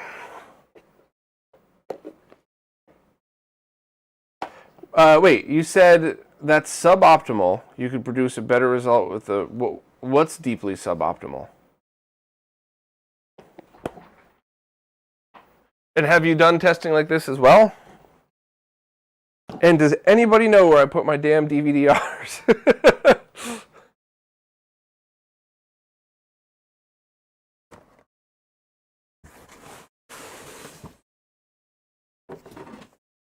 Ash, this is your doing. You moved them on me, didn't you? Alright, I have a Memorex DVD plus R. I have a couple more CDRs, and what does this one say? DVD minus R. So I have minus R and plus R here. So we should be able to figure this out with one of the two. I have a heck of a lot more of the dash Rs, so let's hope that these work.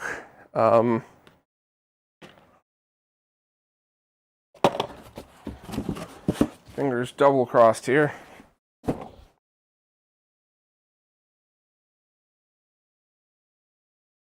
Could you elaborate, please, Kenny? A DVD VHS combo unit isn't going to give you a fully corrected frame. I'm not really sure what you mean by that.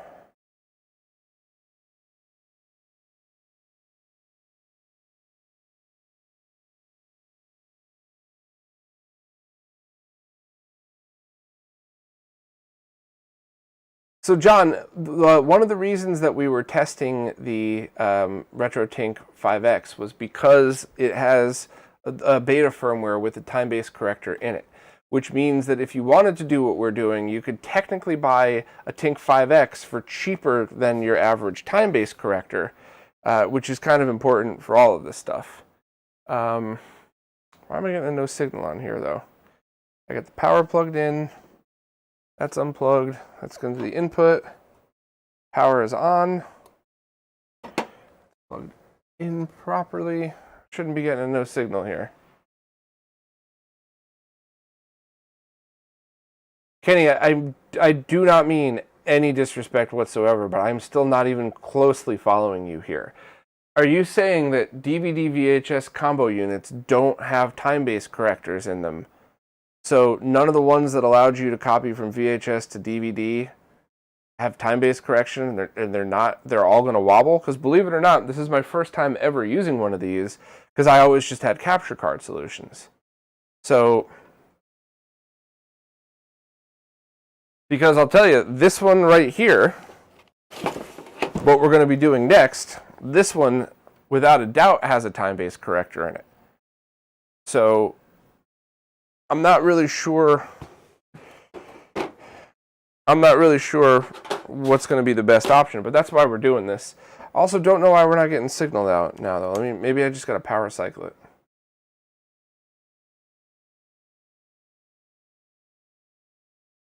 All right.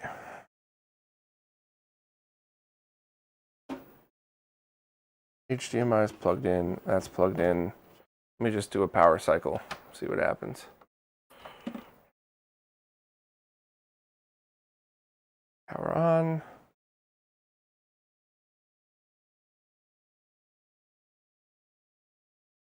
So Kenny, how? No. So, all right, Kenny, you're joining a little late, so let me just kind of give you the short version of what I've been trying to accomplish with these.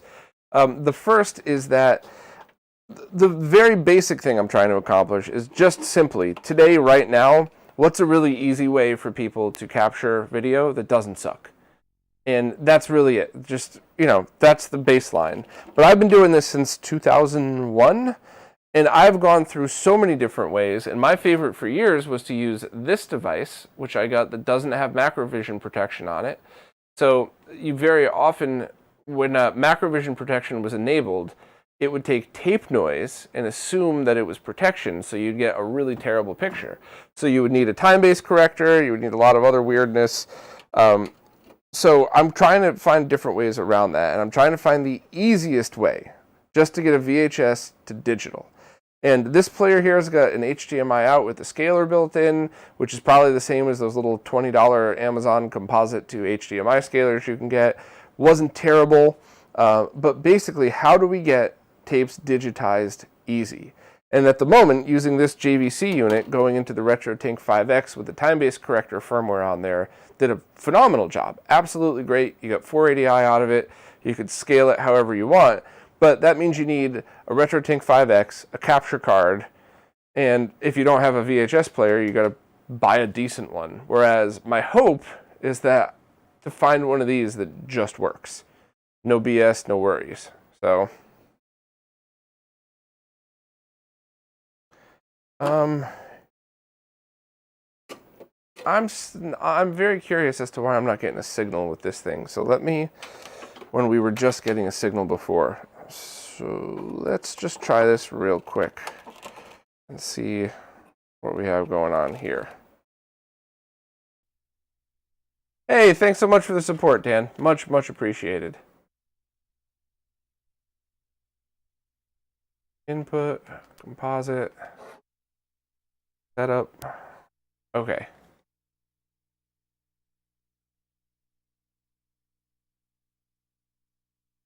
That keeps.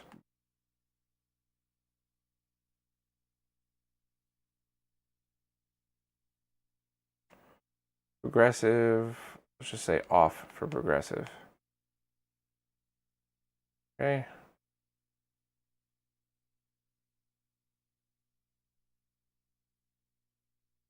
Recording. HDMI. Okay, so that all works. So let's plug the HDMI cable back in and see if we get HDMI out of the player. I just realized you all weren't seeing that on stream. That was very stupid of me, but it's working now, so I'll put you back up. All right, let me go through what Kenny was saying. Problem is the easiest has levels. Everything is one step higher until you're a psycho and recompiling RF and Linux. I could not possibly agree more. This JVC deck does not. The one I have on the other side of the room does, in case we need one. So that should be able to go through. But let's just try switching over here. Video capture. Okay, so that's already rewound all the way. I think I would have to hit the dubbing button on this. No? Yes? No?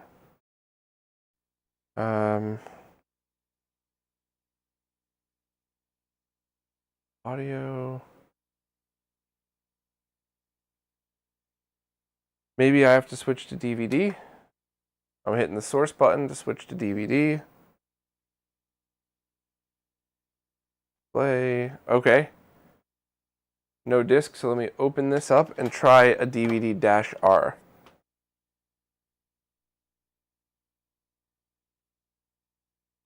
No, Kenny, great question, but we did just open this up as well as the JVC DVD player, and both looked fine. Now, I do realize it's a stupid thing to say, because how do I know that the caps aren't dried out? But at the very least, they're not oozing out, burning the motherboard. So I give us a 50% chance that the caps are fine.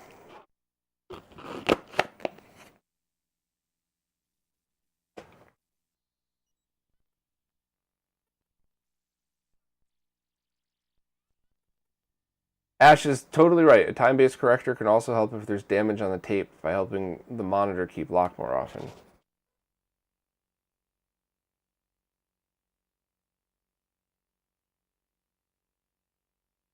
So, interesting. Let me see if I could hit record on this.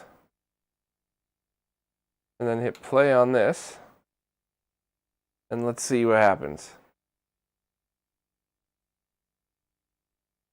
I remember there was about a 10-second blank intro before we get the FBI warning and the other thing.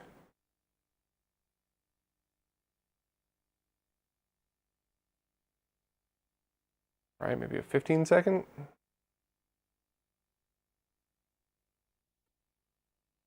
Trying to be patient here. All black screen for the stream. That's nice. No, there was more than that. So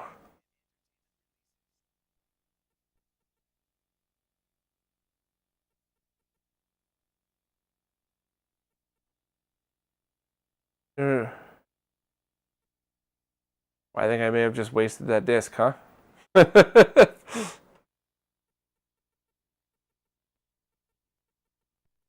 Yeah, Kenny, that's exactly what I would want. And in fact, the Doomsday Duplicator project, if you can get one in a VHS player and you have an MD4A compatible, certified, whatever you want to call it, audio recorder, you could do that, and you would just have to resync the audio and video later.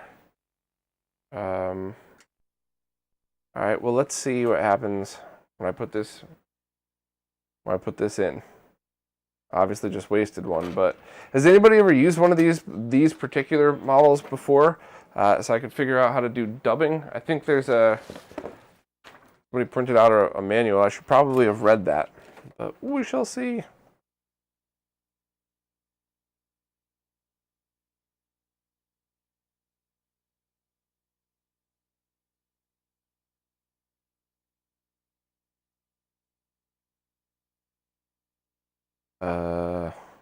Nothing. Nothing's on here at all.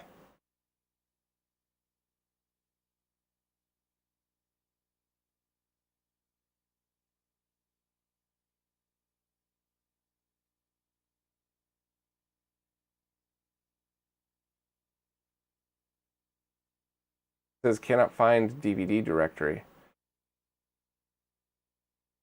So I wonder if this wrote on it looked completely blank. Well, remember, this isn't Sanyo. This is Funai. This is a rebrand. This is that model that that was selling for a while. That one company, Funai, was making, and a bunch of different brands were just sticking their logo right here. And this was also the one that that scam a couple years ago came out for it. Recording. All right, 27 is for recording.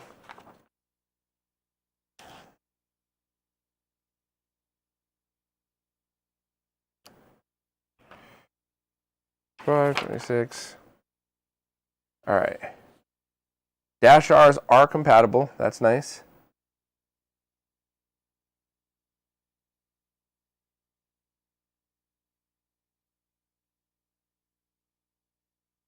Remote 5 options. So I guess let me put another blank DVD in, and we'll try to figure this one out.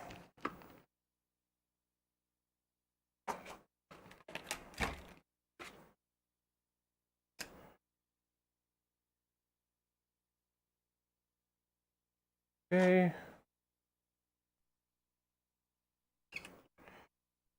Agreed on the new old stock thing. It's the same with CRTs. Back in 2003, a CRT that we would have gone, yeah, that's fine. Like you're walking through Circuit City or something. You know, nowadays, if you find one of those new in box, it's better than a beat-ass PVM. So it's loading up this. We're just here. It says dash R. We're at the stop thing. Okay, so let me read through here.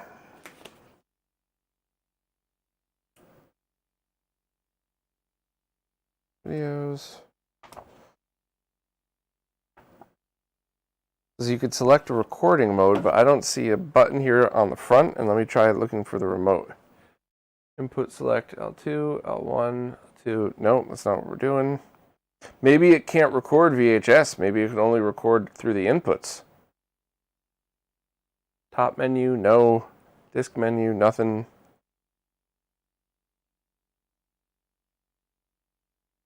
Direct dubbing, VCR to DVD dubbing, okay. Videos like Michael Jordan Airtime.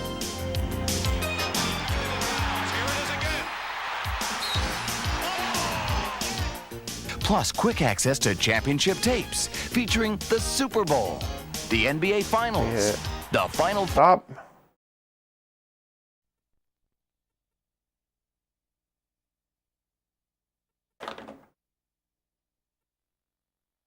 I mean, if this is really the answer, if this comes out okay, and all I have to do is press that one button, as long as it doesn't come out crappy, that's a big deal. To point a remote at something and hit direct dubbing and walk away, and that's it. Let's see how this works. No, but I got a stack of them, and they're not the best quality anyway.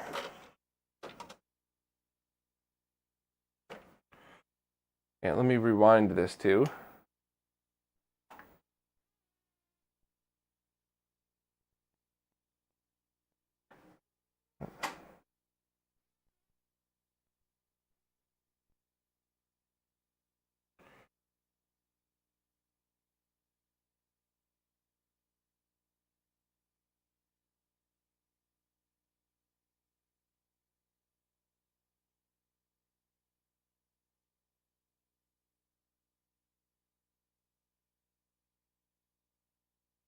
It says it's not able to open them. Maybe I'm messing up a final step here. Let me try one more time. I don't mind wasting a few for science, but I'm not wasting the whole reel here. So, and let me double check the manual that I'm not supposed to do anything else. So,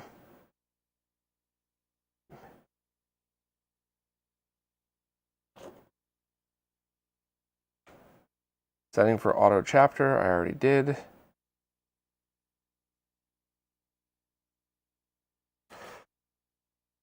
So let's see if there's any options I'm missing here then.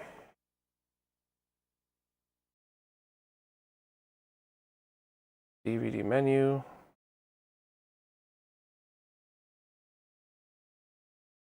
Video mode is what I wanted anyway, so that's good. You have to close the disk. I thought it said it was doing that, Corey, but that's a really interesting one. Let me double check. Or maybe I need to just finalize it. Here, hold on. Wait.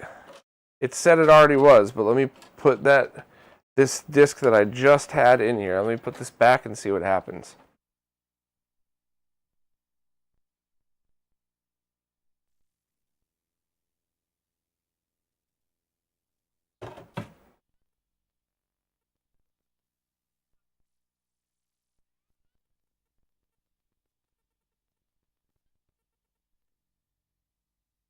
My media, I guess, could be bad, but I've used these for PS2 stuff before.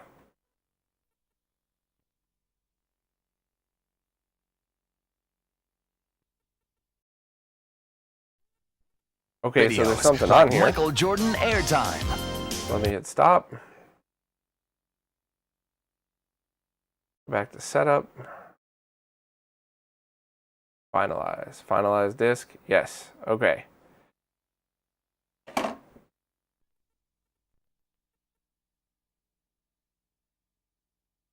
It's going to take like an hour just to finalize it.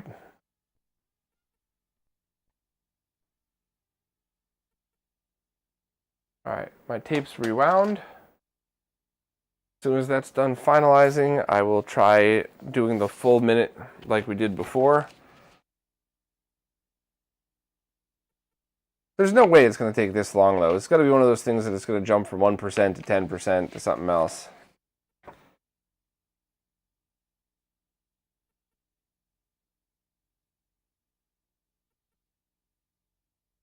Well,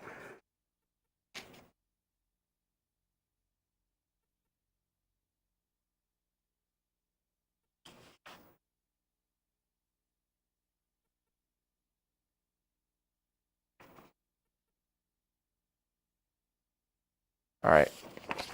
That's going to take forever. So you know what? Why don't we try doing it on the other one while we wait? So so let me get this AVC out from here. I don't want to stack too many things on top of it.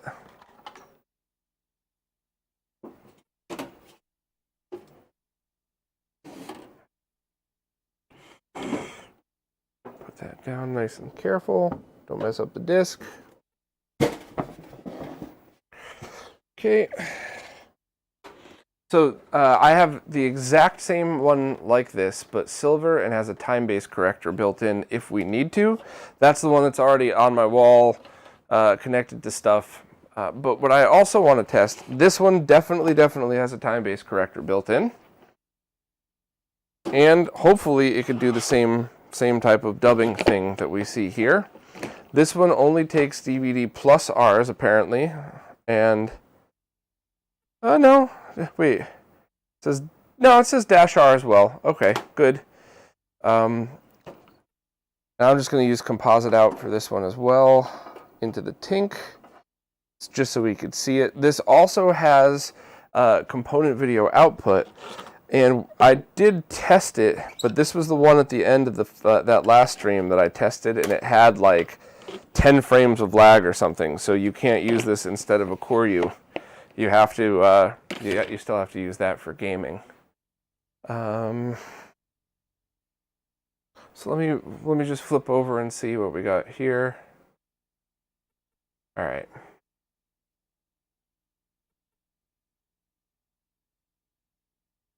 Nope, not passing between them, Kenny. Nope, just trying to use them.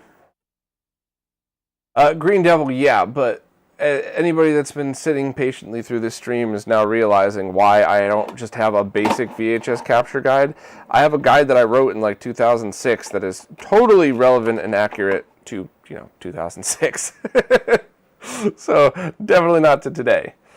All right, so let me reboot the TINK. Just rebooting the TINK.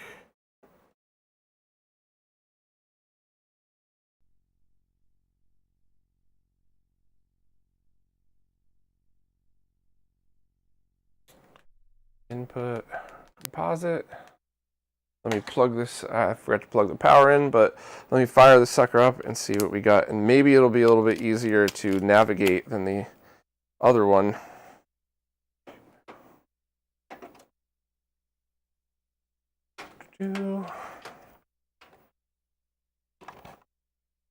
Okay. Power this on.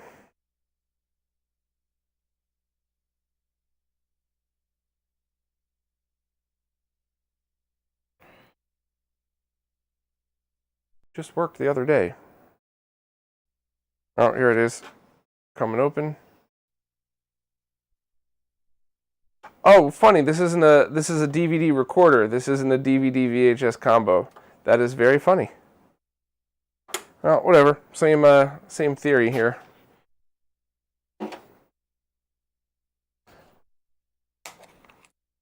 That is pretty funny. I just kind of looked at it quick when I bought it. I just knew that it was a recorder and it had a Time Base Corrector built in.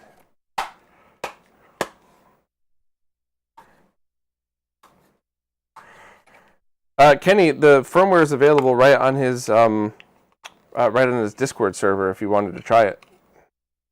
That's what I'm trying now in here.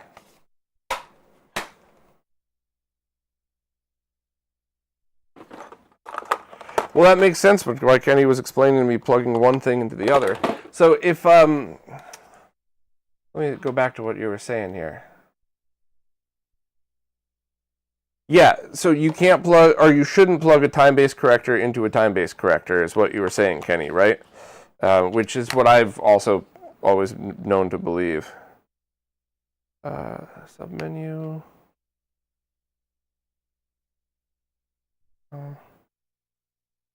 Okay, or at least we're getting functions. Wait. Okay.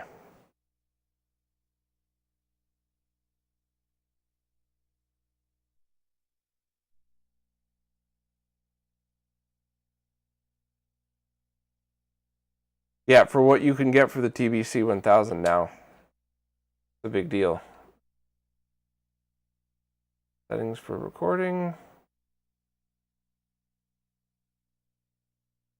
Yeah, like that.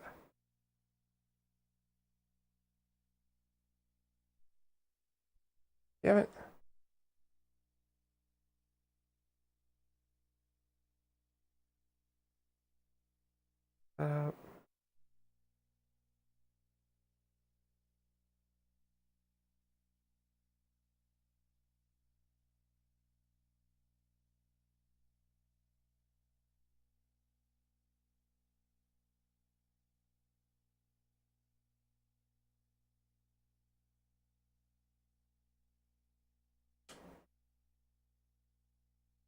All right, I mean, let me put the blank disk in and see if anything else comes up.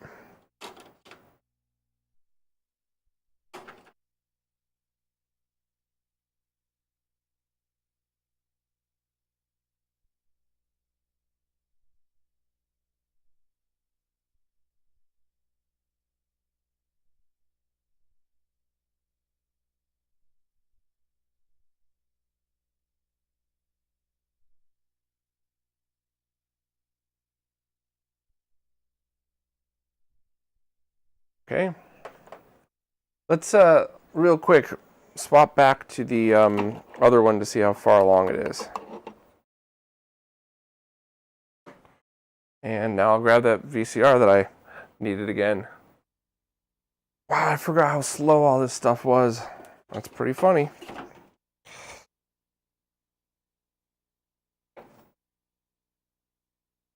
All right, plugging this in.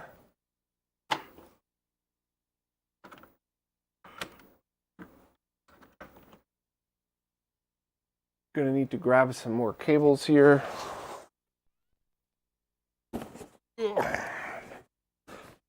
I'm going to switch it over to webcam mode again, so that way if I fall, at least y'all can laugh and enjoy it. Seems like such a waste to fall when nobody's looking.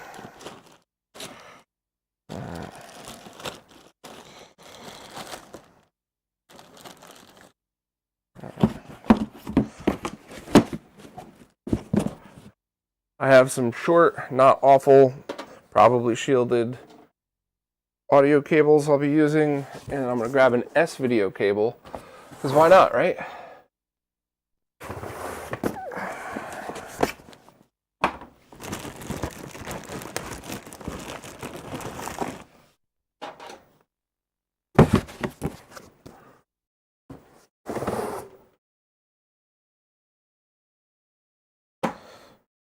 All right, in one.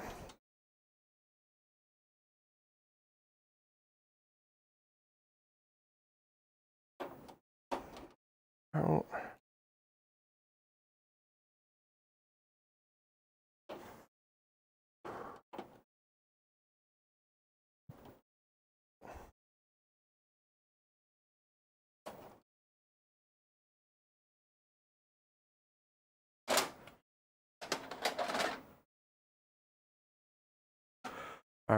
And let me switch back over to this view, and we'll see what we got. If a Bob falls and no one is there to see, is it still funny? Yeah, but it's way funnier when I enjoy it with friends.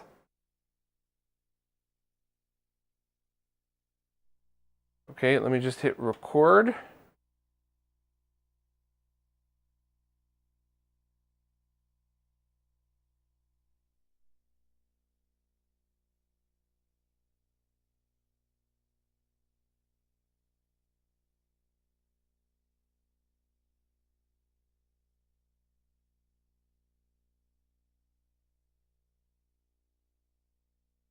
And this is composite through the TINK to 1080p with motion adaptive. I mean, this is just, what we're seeing now is just a preview so I could know when to hit stop. It's not actually, this isn't representative of what we're going to see at the end. Well, I might as well stop it now because I forgot to turn off the video calibration flashing on the VCR. So let me hit, do I hit record again? Okay. Now what do I do? Writing information on the disk. Finalize the disk in disk management to enable play on compatible DVD players. So I could stop the VHS player. By the way, that was an awesome VHS tape. I enjoyed the ever-living shit out of that when we just cracked a couple of beers and watched it. And it was very fun seeing all the stuff from back then. And it's also kind of fun to see how many people in 1993 were still relevant. Like, we still talk about them. If you're a sports fan, of course.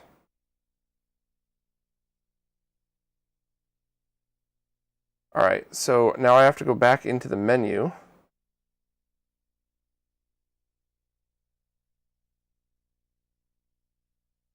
I think. So not finalize. So how do I finalize it? Other functions. Disk management. Okay. Playback will start with, let's just go first title. Finalize. 16 minutes. Yes.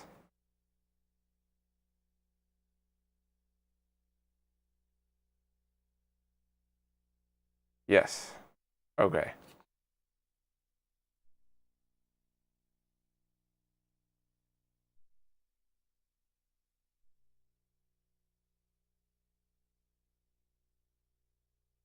And let's swap back over and see the progress of the other one, which we can't even really use it. I just don't want to kill it halfway through.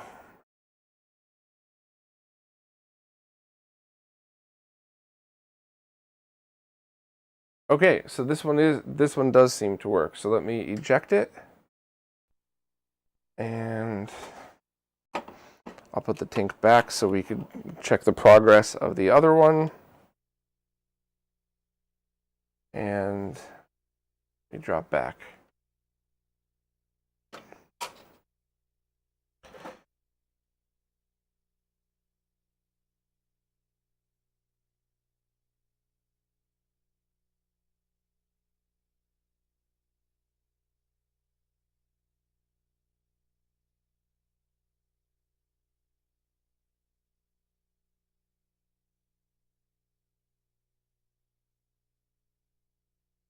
All right, it's showing a video TS file.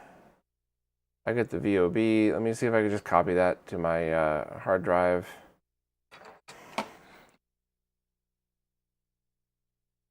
And test.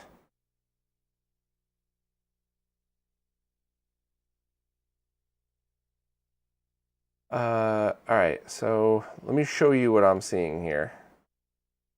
And this is just a test. This is not the full thing. Where's window capture again? Damn it. Actually, this should just work. All right, let's do this.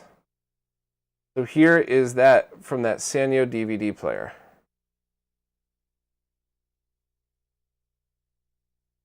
I mean, that came out great.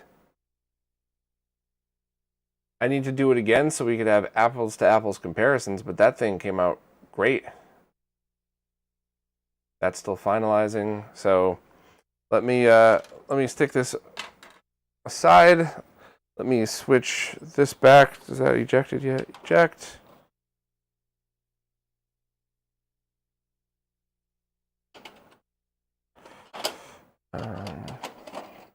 So I'm going to need to plug this back in.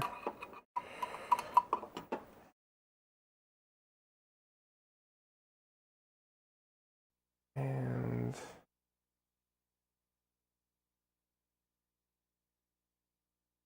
okay.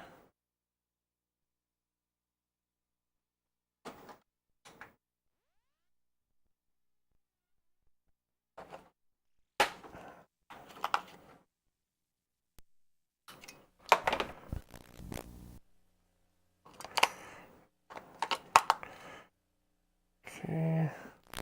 I'm going to wait till I see the FBI logo, and then I'm just going to hit that dedubbing button. VCR to DVD dubbing.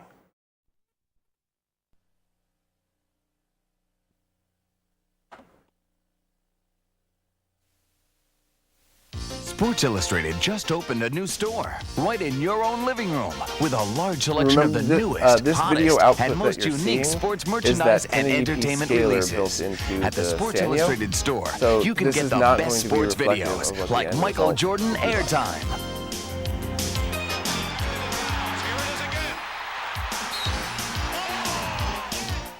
Plus quick access to championship tapes featuring the Super Bowl, the NBA Finals, do a full minute on this one because we're going to wait for the stupid thing to finalize as long as it's going to take. We might as well. There's also high-quality, authentic sports merchandise, the real stuff. NBA Authentics and Major League Baseball's Authentic Diamond Collection. Our sports collectibles feature the original 1954 first issue of Sports. Thanks for the input, Kenny. Really appreciate it. I'll have like a quick summary of this when it's done. All right, let me hit stop. Writing to disk, and then I'll go in and finalize, and then we'll switch back to the other one.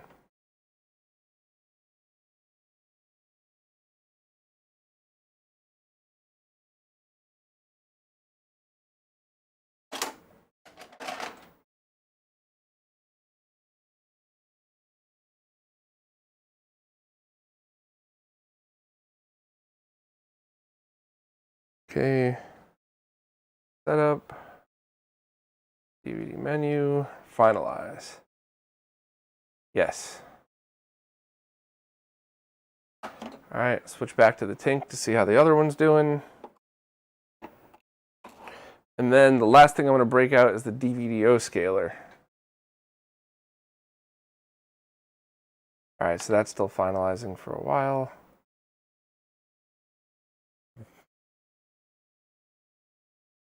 So,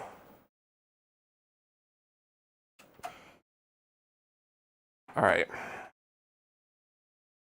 The very last thing I'll do before I end the stream, because this could very well crash the stream, is see if this old USB device works. But that's going to be the very, very last thing that I do. So a very quick recap. We tried going from a VHS player into this Brookstone thing. It was fine. It wasn't the best. It was probably the second to worst out of all of them, but I got this a long time ago just as like a let's see if it'll work thing. So if if you're looking for a way to have small backups of it, this is fine. I might just throw this up on eBay for anybody that wants it. And the number one thing about this is it's standalone. So you just, you probably want to use the video output to preview what it is that you're seeing, but other than that, you just need this. You don't need any other device. So that one's fine. If you have a bunch of really low quality stuff, then it's not really going to get any better. If your stuff is decent quality, it would. Then the next thing that we were trying is going directly through the TINK with its Time Base Corrector firmware, and that looked excellent. The only thing that may or may not have been okay is my handling of VDub and how to get an interlaced video out of it. Dark Aries jumped in to help a little bit, but overall, I think that's just something that I could figure out if we wanted. And I do think that that's something that's probably going to be the best option if you already own a TINK, is to just use that, because it's going to be everything that you need, right? It's got every input, it's got everything that you can work on with this. So that is definitely something. And that was even composite video. We could read, actually, while we wait for both of these to finalize, why don't we try the TINK again, but with S-Video? Let's see what's up with that.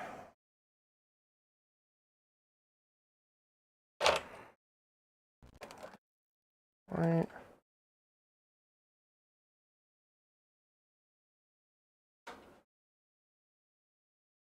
And at the moment, this is all going into a AverMedia Live Gamer 4K,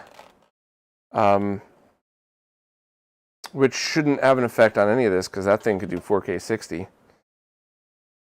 So let's switch back over. Video capture device. We're going to have to set this. It's S-Video input. Output resolution, I'm going to enable, while you're on OSD, advanced, yes. Time Base Corrector, output 480i.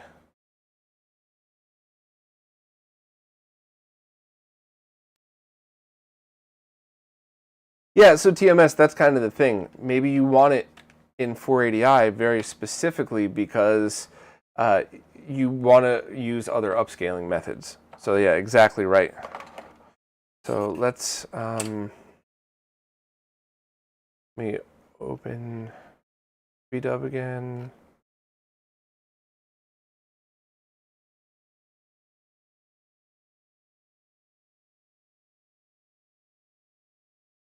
All right.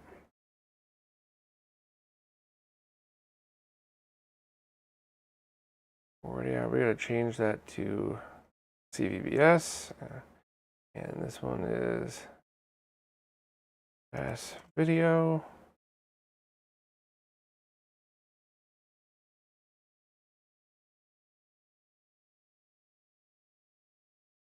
$120 by 480, RGB 4. Compression, I'm just using Lagarith because I always have, and it seemed fine. All right, let me hit play.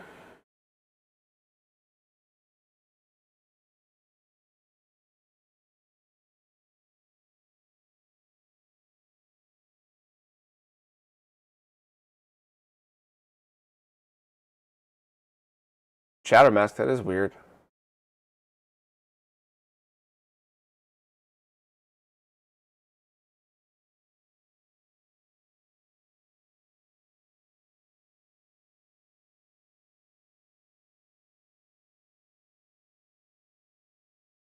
Now, once again, the choppiness that you see here is because this PC is doing everything. It's streaming, it's recording, it's doing all of this stuff. So this is not representative of what it would look like when you're actually capturing.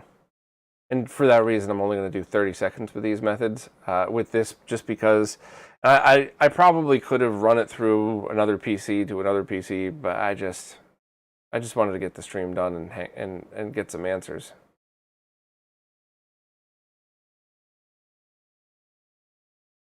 Yeah, that even kind of crashed a bit.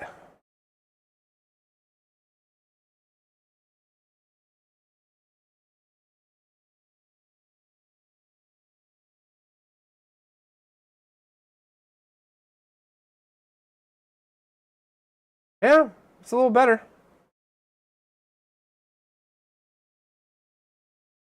Yeah, all right. Plot twist, the VHS capture has been recording Bob's voice this whole time. That would be very funny, but also wouldn't matter because we're just doing a quick video test for all of these. What would not be funny is if all the super chats got blocked because I get a copyright strike for using the Sports Illustrated video. That would suck a lot. Let's see how this looks with...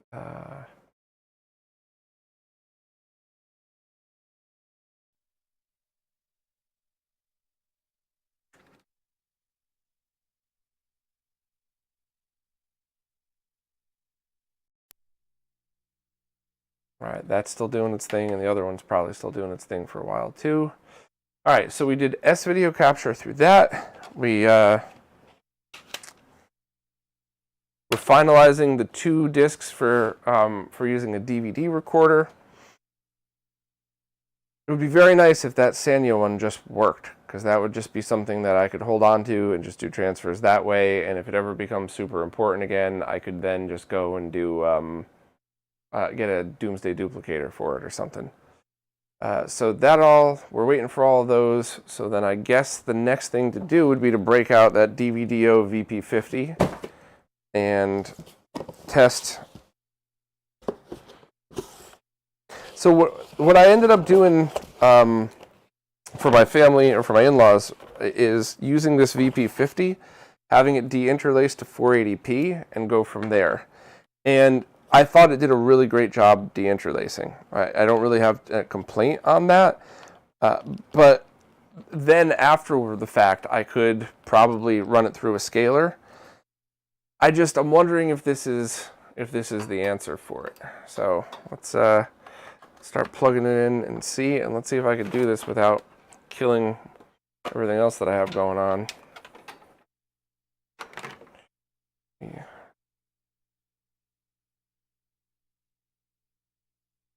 Right.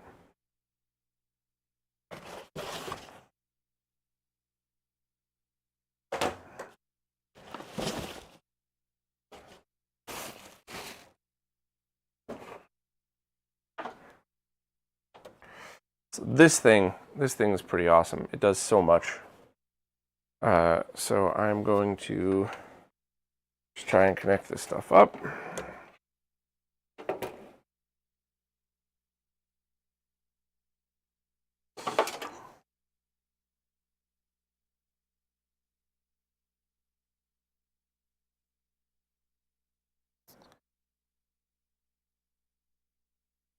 One analog audio input.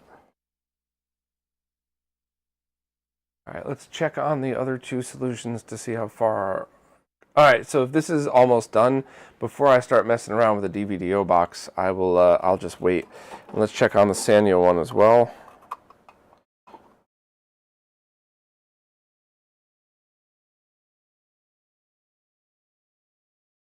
Okay. So that is the Sanyo. That should just eject.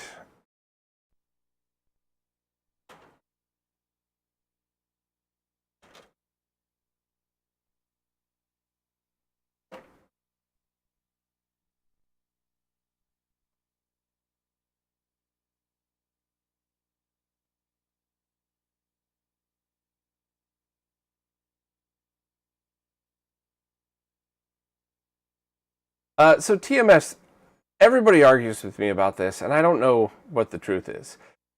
Laser discs are definitely encoded in composite video, but a lot of people have been telling me that VHS is always recorded with Y and C separated. So you'll always get a better picture with S-video output. Now, that obviously means you have to have shielded cables, and if your TV has a really good comb filter, they might look identical, but supposedly even VHS-based, over-the-shoulder cams that we used to have, that supposedly was also recorded separate. So using S-video, you do supposedly get the upgrade for it. I don't know. The people that have explained this to me seem like they really know what they're talking about. VHS to DVD.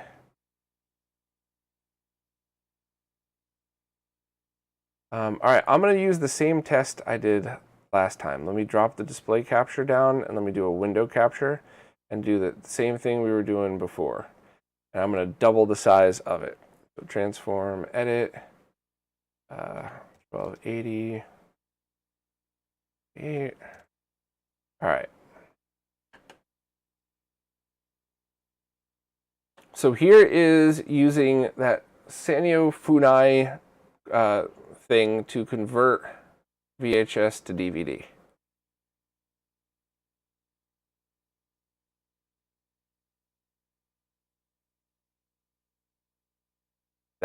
Why did it stop short? Oh, it didn't, okay.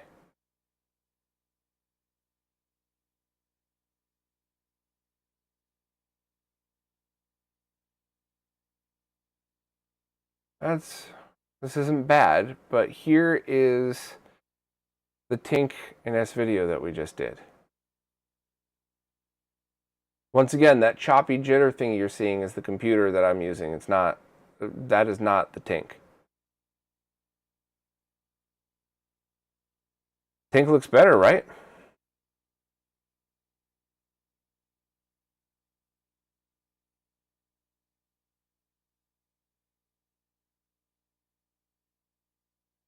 That's interesting. Okay. And once again, here's the Sanyo's HDMI output. Yeah, so that's Sanyo player. It appears that it's just not as good of a VHS player.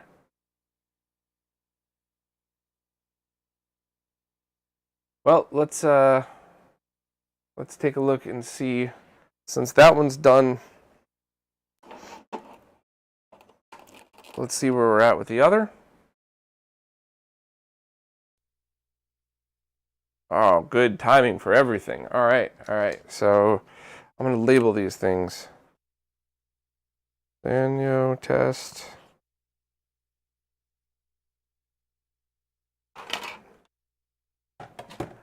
Okay, let me try to just eject it.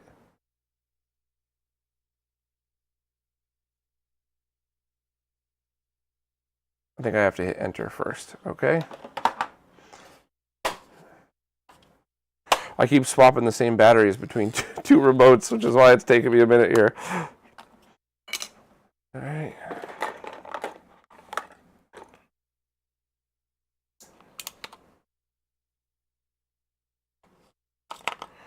Yeah, Ash, I just keep going back and forth with people on it, and I just don't know for a fact what the answer is, but I wish Kenny were still here to kind of educate us on this as well, because I'm pretty sure the answer is in many cases it won't really matter, but I'd still like to know.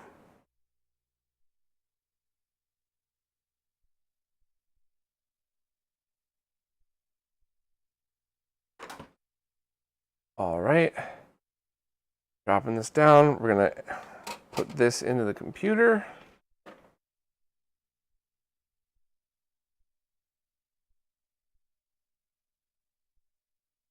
Let's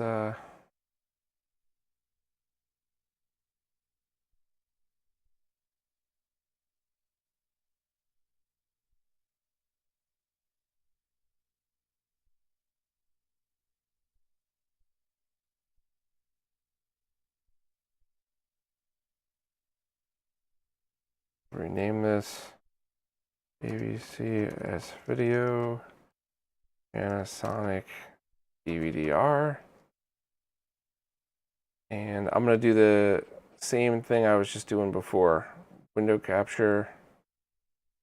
I'm going to do the RT5X one first, and we'll go from there. Form.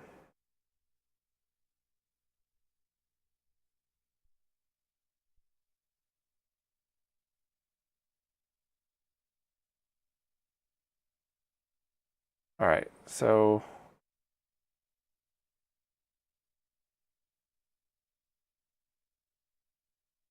that's S video through the TINK from before.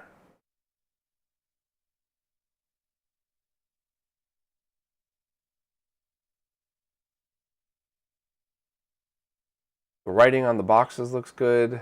Motion on screen looks good. So now let's test.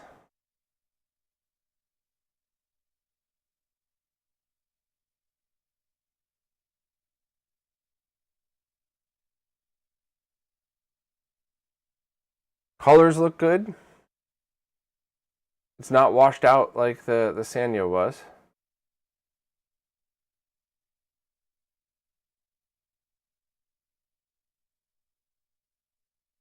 Looks excellent. Video quality looks good.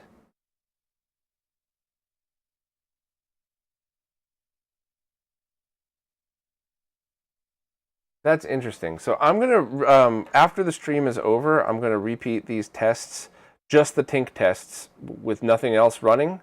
And then I'll post all of these files and maybe we'll do a follow-up. Ooh. Captures. This or that. All right. Hey, what's up, Pat? Funny seeing you cover analog stuff as soon as I did. Dude, I've been doing this since 2000. So far, the Sanyo, overall, awesome. I mean, if you find one cheap, it's totally good. No complaints, nothing bad about it. It's just not the best solution that we've tried. But overall, it's a device that could really come in handy. That one-touch VHS to DVD thing is nuts. That is great. That is so helpful and so useful. It's already deinterlacing and doing 1080p output for both the DVD and VHS. Granted, it's not the best output, but it's still totally fine. I have no complaints with that one. It's just not the best solution. The only thing I will say is, if you're trying to look for one of these, do not pay the top dollar for it. For whatever crazy reason, those Funai-based recorders were going for like $600, and that is just robbery. Absolutely not. No, don't do that. But if you find one for like, if you really have this use case, $200 would be not an unfair price to pay for it. Now this recorder, I think personally, I might hold on to these two, and just keep them together separately, and just see what I could do. The advantages of this are that it has a bunch of inputs that could, let me see if I can get my camera to work with autofocus that it wasn't before.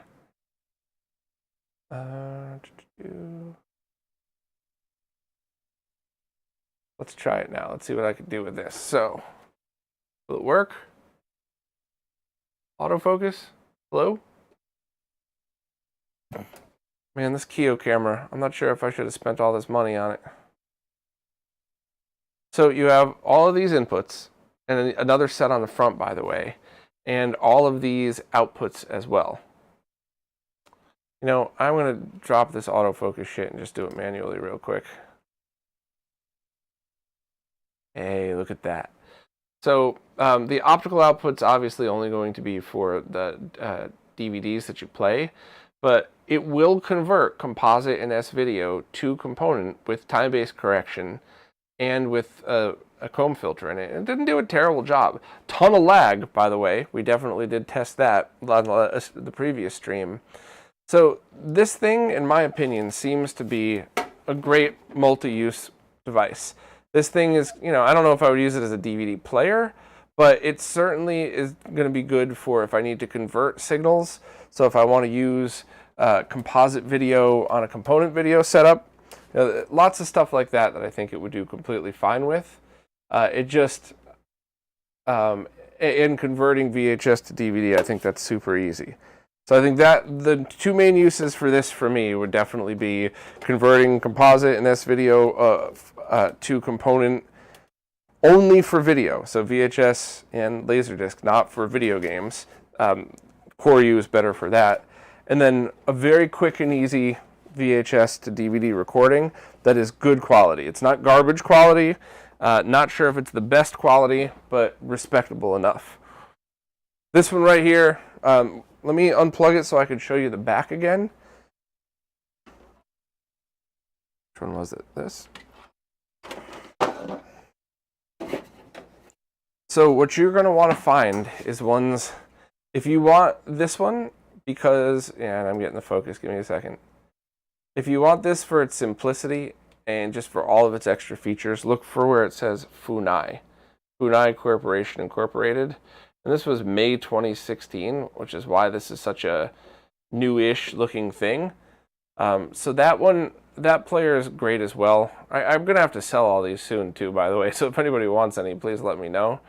But that, I mean, that's going to do a great job for just one-touch copy and for people where it doesn't really matter. And that's the type of thing where, like, I know a lot of people that have a ton of old home movies where if I showed them how to use a RetroTINK, how to use all of the software, they'd be like, no, there's no way I'm doing any of that. Whereas if I handed them this device and said, here you go, you know, you put that in, you hit play and you walk away, and then you just go to finalize, they would be like, oh, absolutely, I could do my whole VHS collection with that then.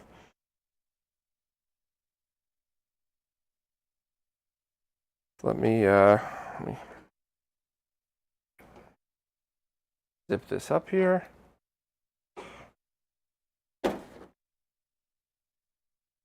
What do I do with the box for this? I even have the box for this one. It came with a mangled S video cable as well and a bunch of other stuff, but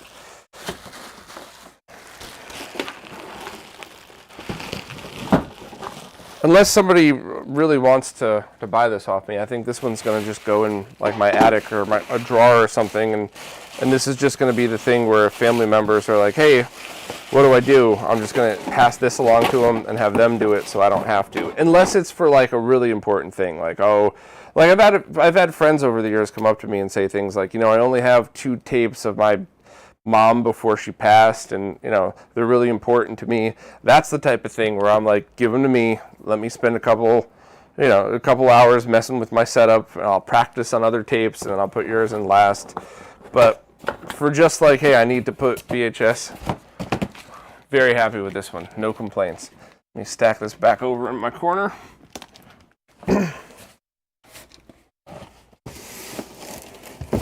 I got such a large pile of stuff I gotta sell. Get that, I got a subwoofer, a whole bunch of crap. Oh, I forgot to put the remote in it. One second.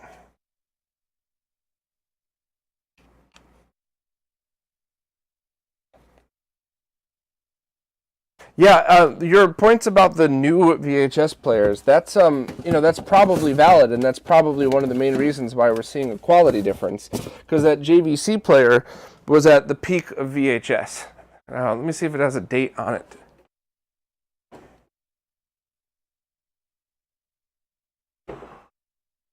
This is the HRS3800U, and I'm trying to find a date code somewhere on it.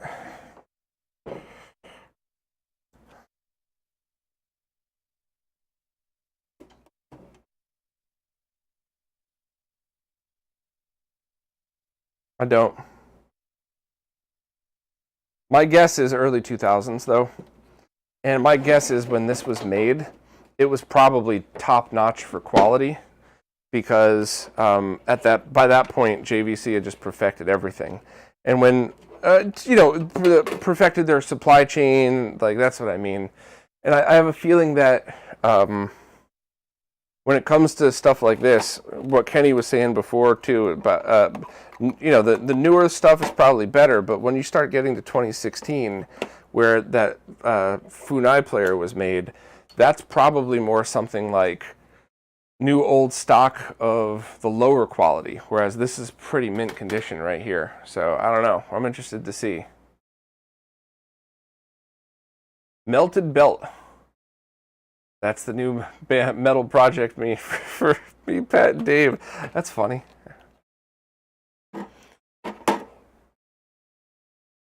I was joking around with my friend AJ from Answer Infinity, and he said, we were joking around because all the spiders that were in my house, and I was like, that'll be my next band name, Fighting Spiders. And he's like, well, if you ever wanted to do a death metal side project, you could call it Spider Dismemberment. I'm such a dork, but I fucking love that. All right, video capture device. Let's see what we got here.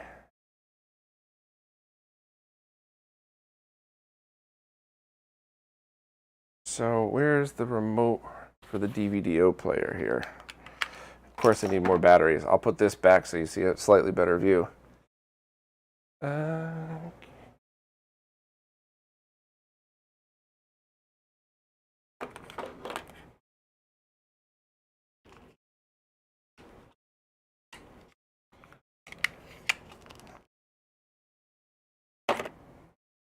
Now I'm just searching through my other remotes looking for batteries.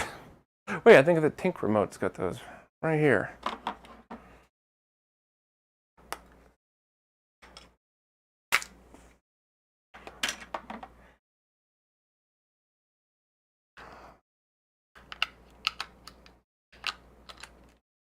Right.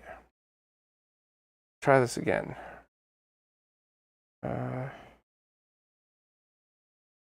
right. Output setup.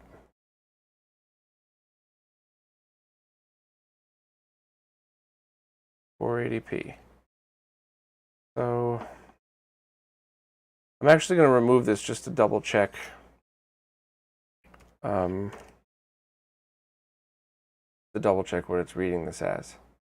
The last video chain was, I had two that I had done, Carlos. One was the Funai to itself. So the Sanyo Funai just taped to DVD. And then the other one was JVC to Panasonic. And the JVC to Panasonic definitely looked better.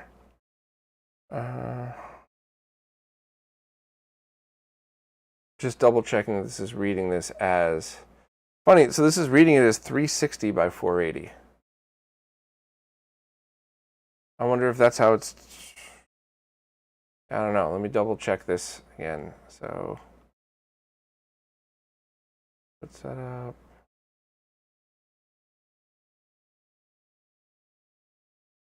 Let me set it to 1080p real quick and see what happens.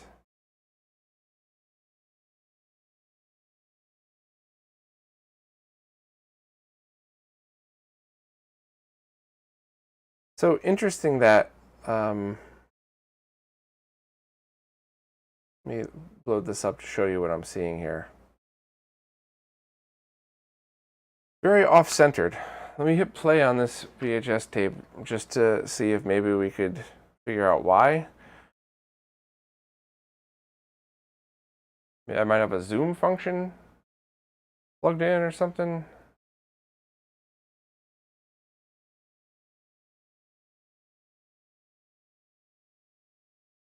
Yeah, strange.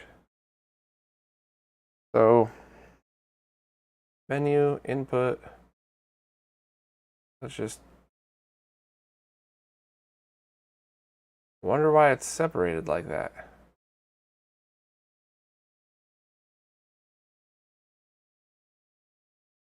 Interlacing auto.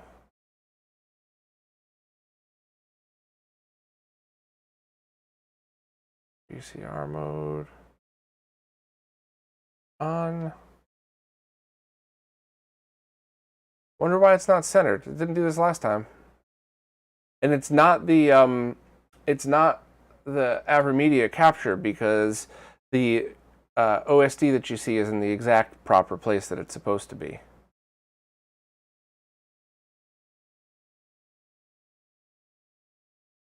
The FBI only ever went after people who were selling VHS tapes.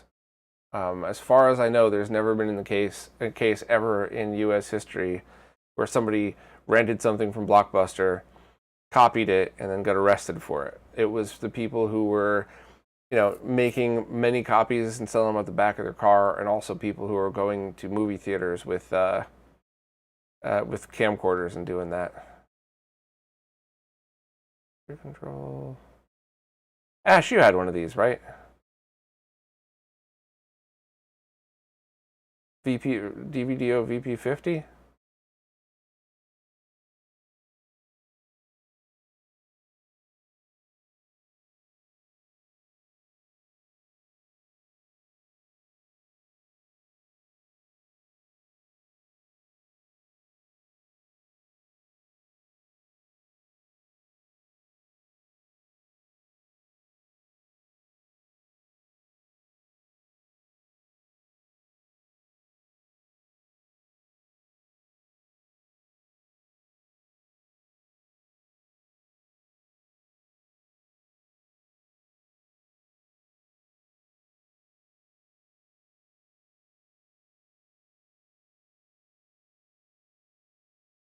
Weird. It really wasn't doing this at all. I guess when in doubt, turn it off and back on again, right?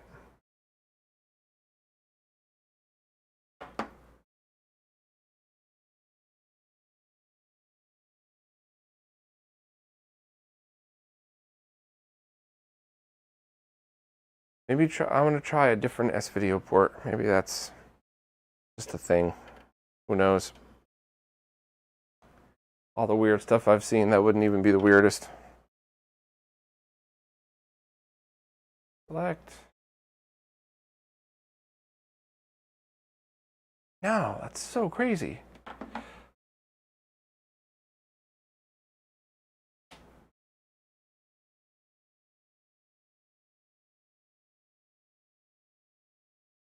Why is it cut off?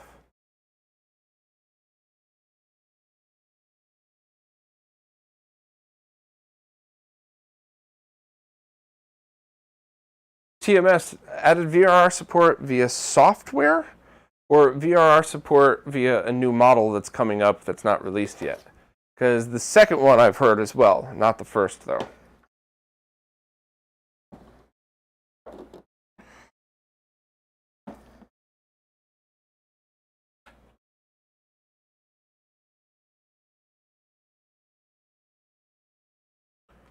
Input select.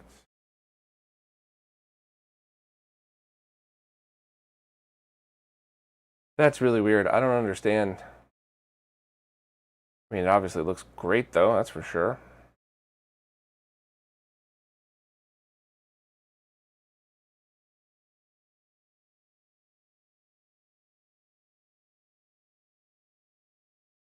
Let me stick that to 1080p again, and let me just mess with the settings.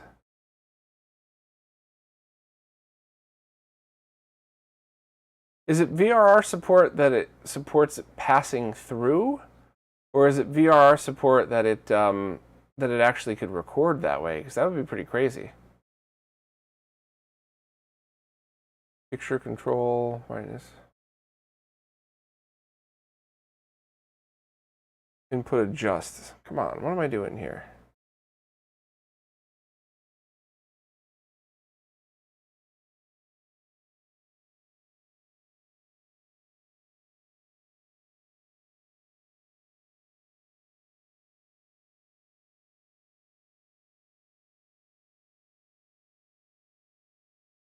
So we're seeing that it says 1x zoom, not...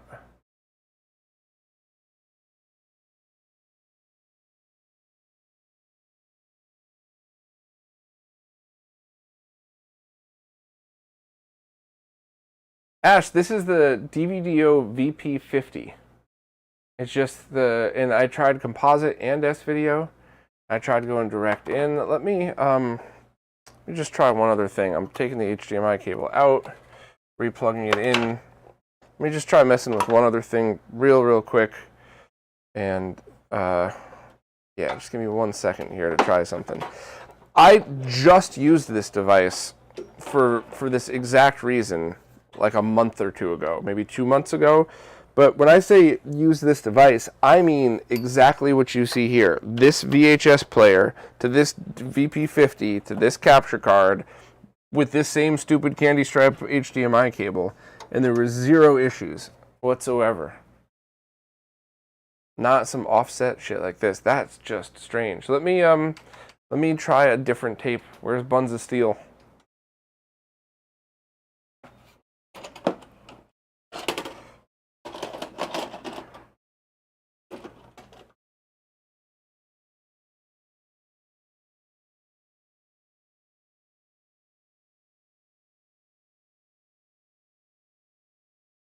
Yeah, it's so weird. TMS, wow. The Live Gamer Ultra. I don't think we have that one. Now supports VRR and pass-through. Interesting. All right, well, I'm going to try that as soon as the stream's done. I'm going to see if I could update the firmware on this thing. So when in doubt, unplug. Plug it back in. Let me eject this tape.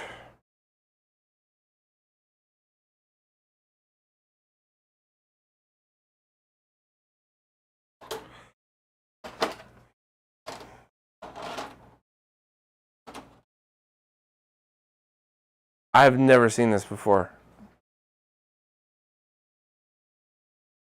Somebody page Butt Maxton and see if he can get over here and explain to me what I'm doing wrong, because he's got a bunch of these.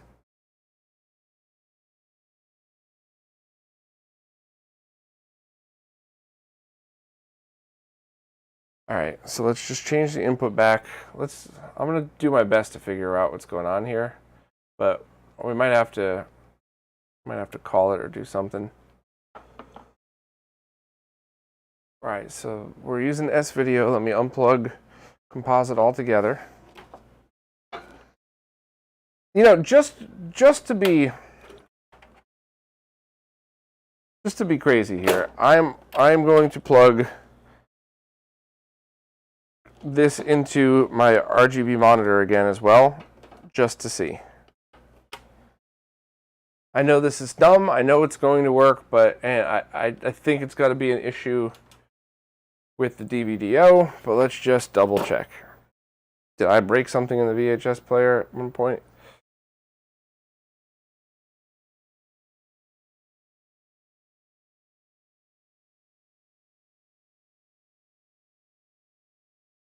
I plug it into the wrong port. That's always plausible. Yes, I did. Yes, I did. All right, so we could clearly see that actually looks pretty damn amazing, to be honest with you. But so there's nothing wrong with the signal coming out. It's exactly what's expected. So the problem's got to be with the VP50. Maybe it's something as dumb as cable plugged in all the way. Yeah.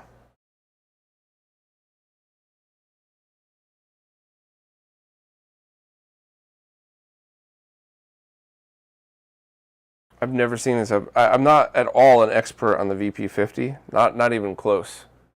But I've never seen this, and I've used it quite a bit.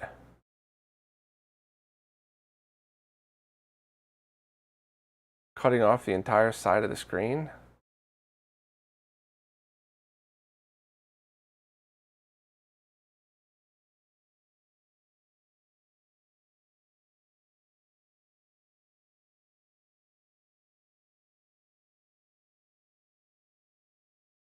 Can I do a factory set? I guess I can. Input aspect ratio. Is that something? Maybe.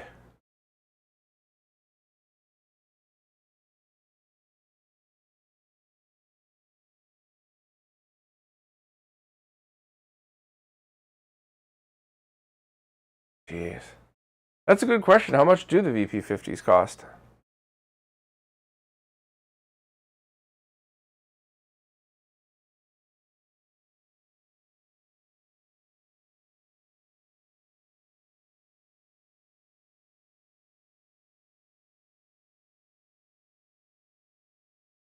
If it's 4x3 full frame, how come it's all the way over to the right?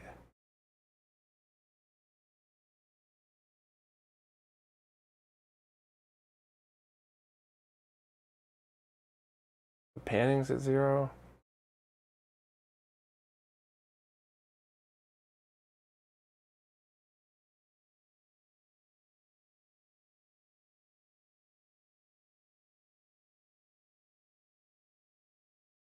Nope.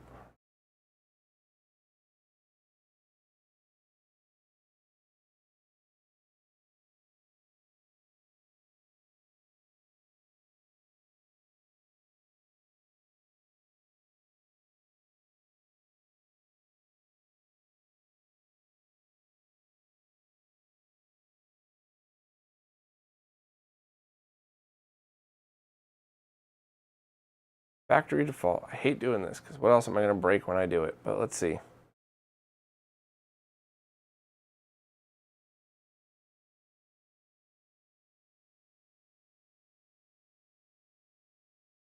Ash, I think I'm seeing your replies. I'm just my dumb ass trying to figure this out and not talk about Rambo. No offense.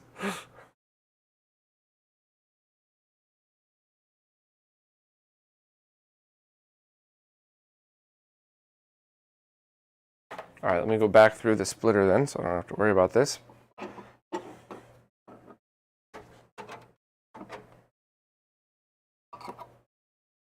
You know, in the Q&As, I often reach forward and grab that splitter and talk about how I use it all the time. Now you all know that I'm not full of shit.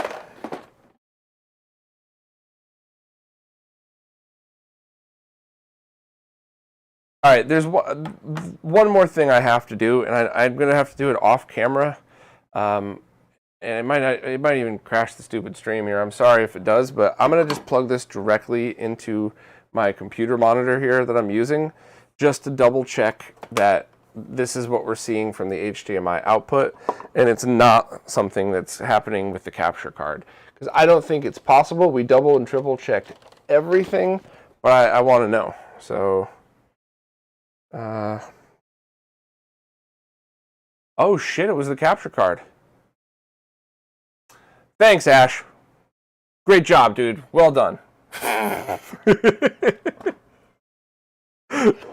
Yeah, that's strange. I can't believe that that's happened. So I could try to do this off stream, but I really want everybody to see this one. So video capture device, remove. Man, that's so weird. We double and triple checked all the AverMedia settings, and we, huh? Well, let's plug it back in and see what we got.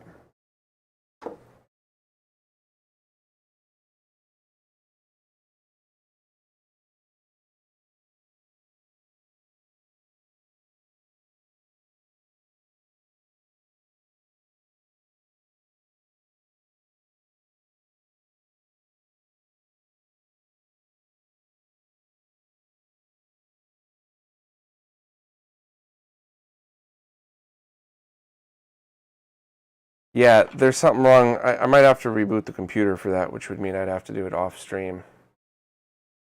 Let me just try forcing a different mode here or something.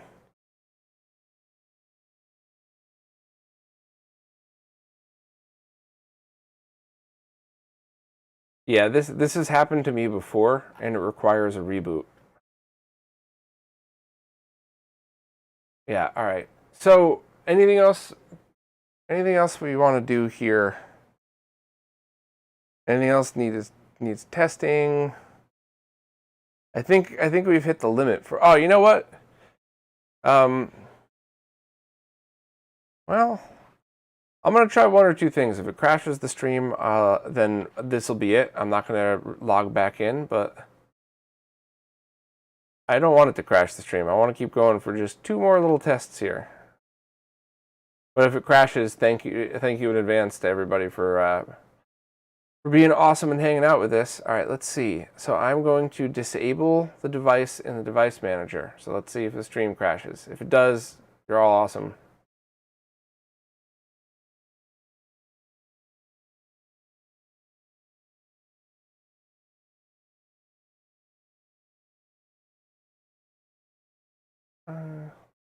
No, it's just telling me I have to restart the computer for that. All right, so one more test. We're going to try this converter. I haven't plugged this into a computer in probably at least 10, but probably 15 years.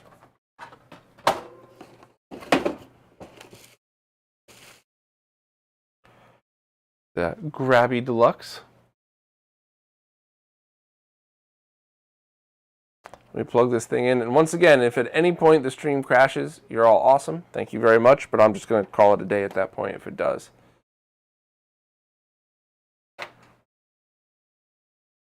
Bring up the device manager and see if it even detected that thing.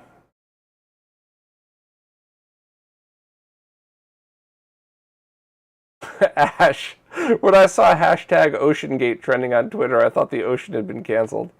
That is funny. All right, I can't find a driver for it. Let me see if there's a disk in here. And if not, the only other thing I could do is, there is a disk. I could switch to a different capture card, but that often will crash the stream as well. So we'll just go from there. Let's try this.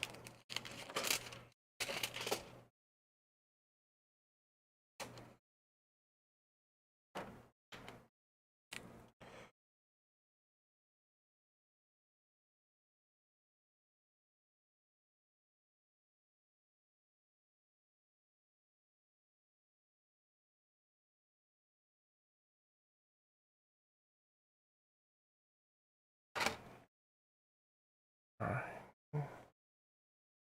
Browse, search. See if we get a driver for this thing.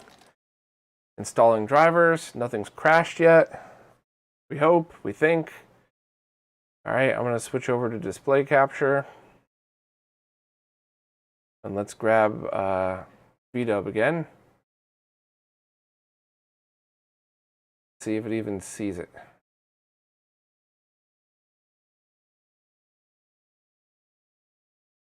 USB device.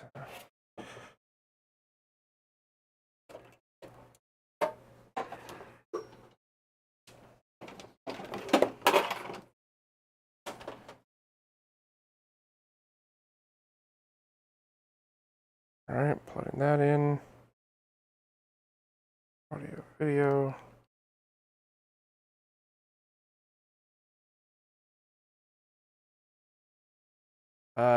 Interesting that it's showing the, well, no, I think it's just grabbing audio from the wrong thing by accident. Yeah. There we go. Switch that over. Hit play. See what happens. It'd be funny if this thing just started working. Device settings.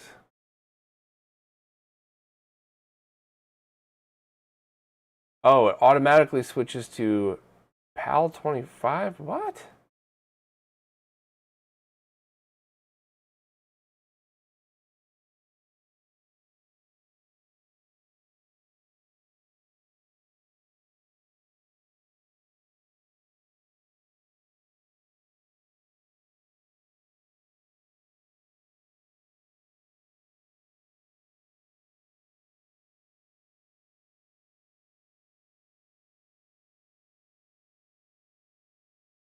So this device may very well still work. I'm probably just going to have to mess with software to make sure that it actually is doing what it's supposed to do. That's interesting. That's not at all what I thought was going to happen. I thought I was going to plug this thing in and it was going to crash the stream, to be perfectly honest with you. Huh. I guess that thing's probably worth messing with a bit more, but I got to do that off stream, because I guarantee if I load it up. Well, let me just check one thing real quick, I guess.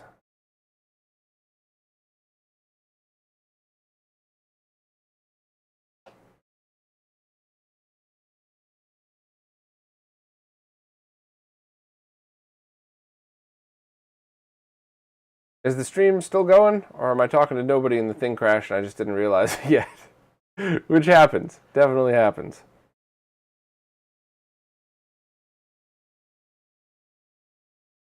Still on? Okay. Thank you, everybody, for your patience. I just really want to see, because what if an older device like this, if you still found it, was like a super easy solution.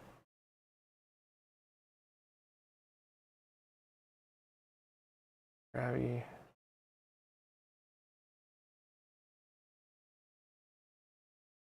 All right, so here's the video window thingy.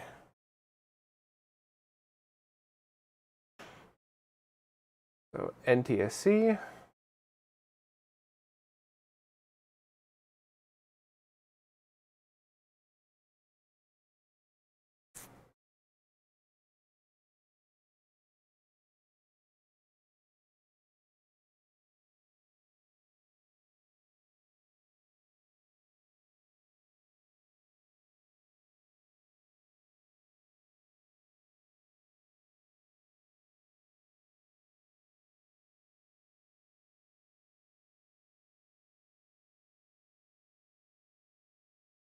So this, I believe, is how I captured all of my old family's tapes, is through this software with this exact setting. I can't remember. I think I was on MPEG 2, and the only difference was 640 by 480 versus 720 by 480 at 2997 frame rate. I'm pretty sure that's how I did everything. NTSC, and then switching it over to S-Video.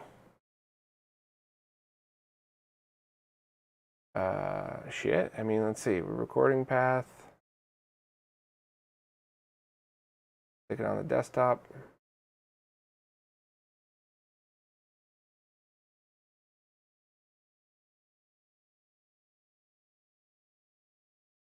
I mean, I'm really interested to see this now, because this is how I did all of my tapes. I'm very nervous, because if we play this back and it's garbage, that means if I wanted to, I could recapture all of my old home movies from when I was a kid, which I have watched precisely once since I took the time to do it. So it's not the world's biggest deal for me, but...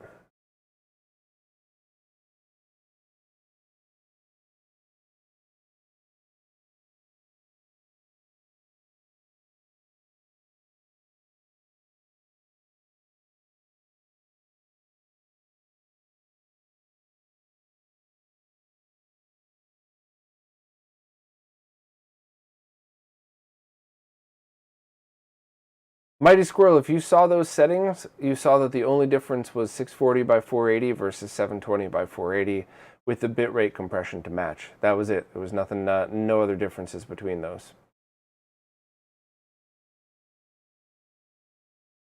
I'm just going to stop it here. Call it that. And close out of this. And I'll rewind it in case we get the VP50 working.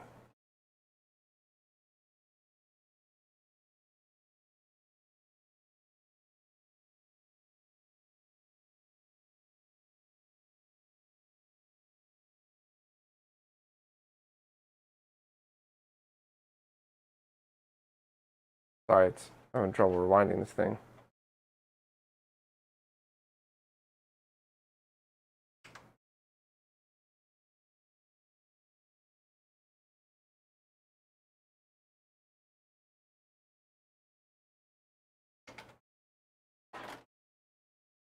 Okay, it's rewound. So let me do a window capture again with do the same thing that we've been doing. Pause it.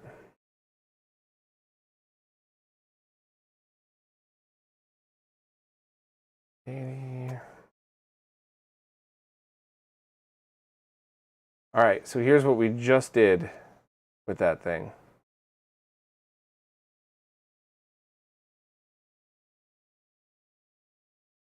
The choppiness, I'm pretty sure, is the same thing as last time because the PC is doing a bunch of things at once. But that looks terrible, doesn't it? Ah, shit. All those home movies came out like shit, huh? Great.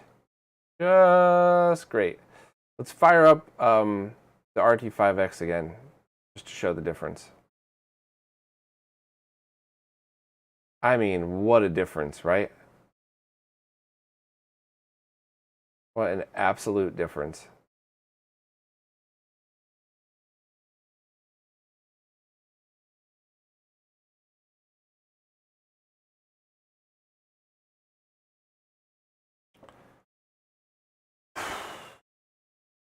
That's what I just used again.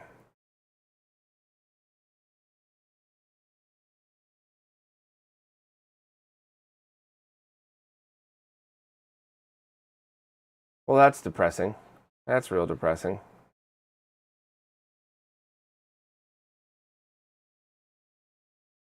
I mean, at the same time, it was a very crappy video camera that we had as kids. We didn't have anything fancy, so it's not like we had an HD cam in the 80s that suddenly, you know, I captured in that, but well, shit. Anybody want this thing? Anybody a retro PC user that could benefit from having S-Video and composite capture via USB 2.0?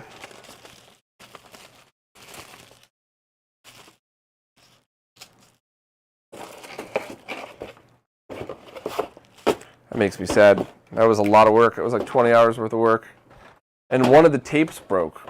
You know, maybe I'm crazy, but I just assume that everybody has one or two memories from their childhood that just makes them happy, even if it's dumb. Even if it means nothing, there's no significance, there's no reason that you like it, but it's just you like it. And I have this weird memory that I always remember being on a Ferris wheel with my dad and my little brother, and my dad took the camcorder and pointed it back at us and was like going like, ah, you know, just being fun and silly about it. I don't know why. I love that memory. I have no clue why. It means nothing. There's nothing about that day or that thing that's significant. It just made me happy. And when I was recording these with that device, the tape broke when I was done. So that was it. The shitty recording that I have, that what you just saw too, that's also, that was the best settings. That tape broke after I had done the first set of settings to it. So it not only was it that very low quality capture device, but it was also half resolution. So now the only memory or the only recording I have of that is just about the worst thing you could imagine.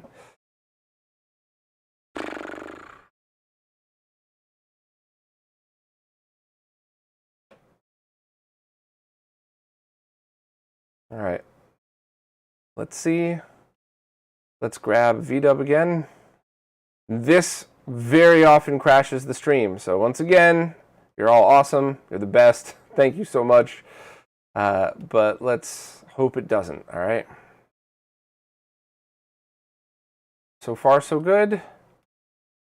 So far, so good. That's making me nervous because it always crashes right here. How did the tape break? Can I tape it back together? I don't think it just broke. I think it stretched and broke.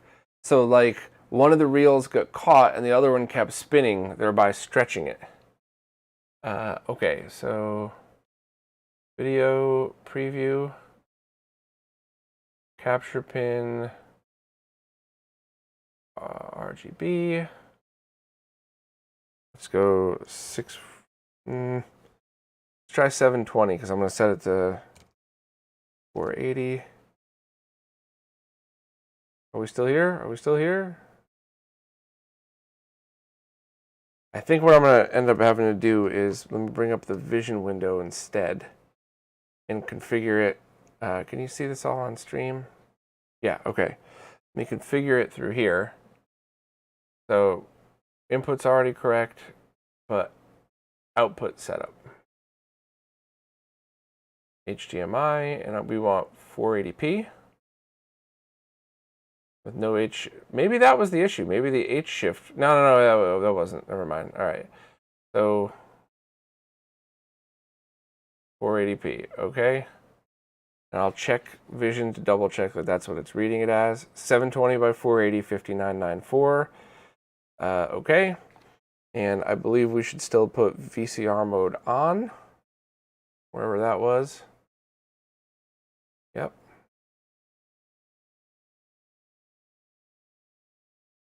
Should be set to auto, but I'm going to set it to on. All right, so now I can go back into VDub and try that again.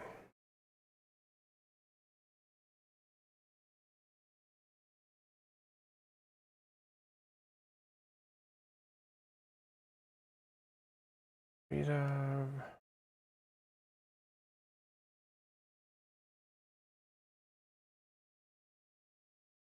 On 720 by 480, RGB 32. All right, we're getting better here. We have to flip the image around. Oh, maybe that was it. Maybe it was RGB 24 instead.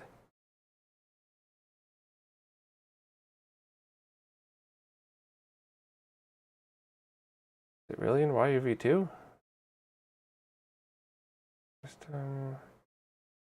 Capture filter.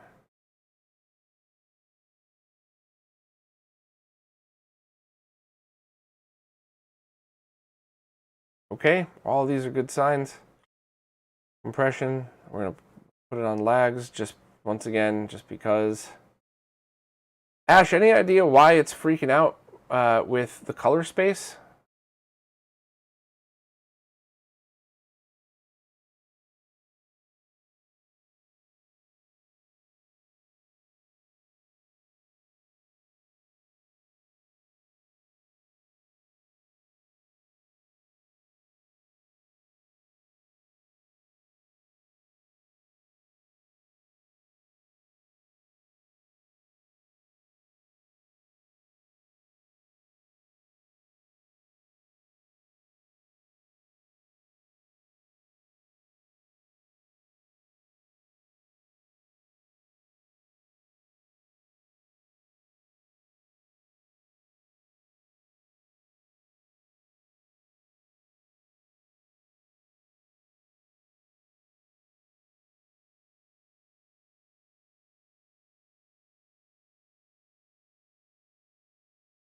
I mean, we could try it and see if the color space gets all messed up. So let's put this in and give it a shot.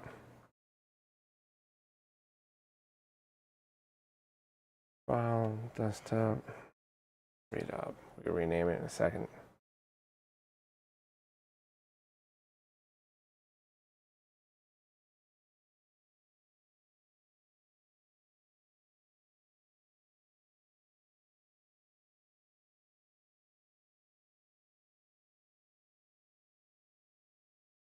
Tej, you could try, but it's really hard to get that through here because YouTube blocks most links. Maybe that'll be nice enough to let you post your own, but it's kind of and it doesn't even get put into like a bracket where I could say approve or deny. It's just completely ignored from this.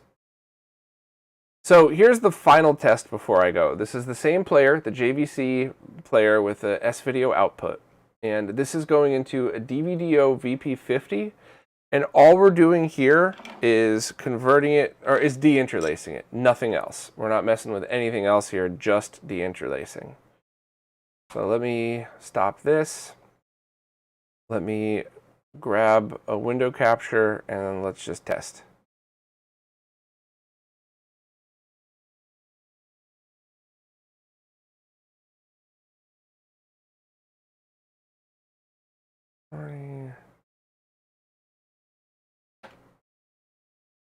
All right, I'll put this back. So here is how it deinterlaces, how the DVDO VP50 deinterlaces.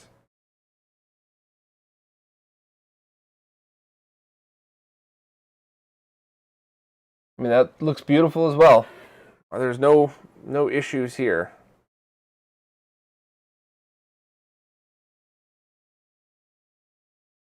That looks pretty darn amazing. I would say that that's, you know what, we got to do one more now. Because that was so good that I think we might actually, let me see it in 1080p. let me see what happens. Let me set this output. So for the record here, I would never say if you want to capture your VHS tapes, go hunt down a DVDO VP50. It's not a thing. I would not say that. But if you already have one or if you need one for other reasons, that's when it's like, maybe this deinterlacing is going to be a good enough job. But then again, what we got from the TINK was 480i. So we should probably do a 480p TINK capture as well, right?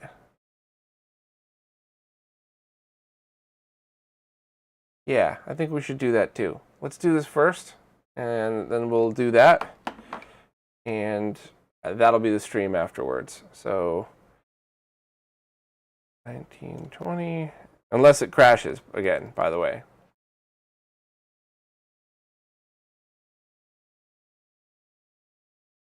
just a polite reminder again, if the stream crashes at any point this time, just, you know, that'll be it. We'll just say goodbye.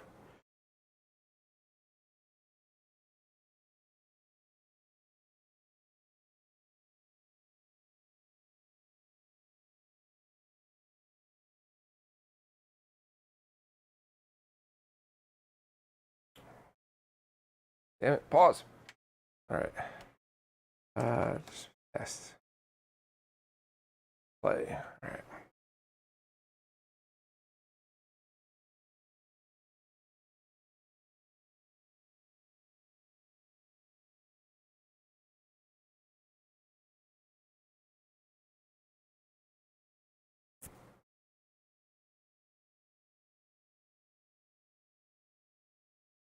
Nathan, do you notice, or actually, does anybody ever notice testing if you end up going from,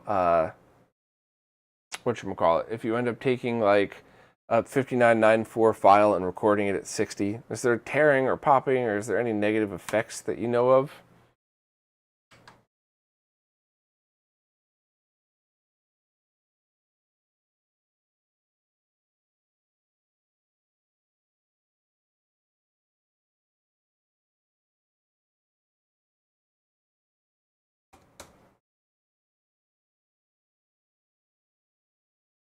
Damn it, get out of here.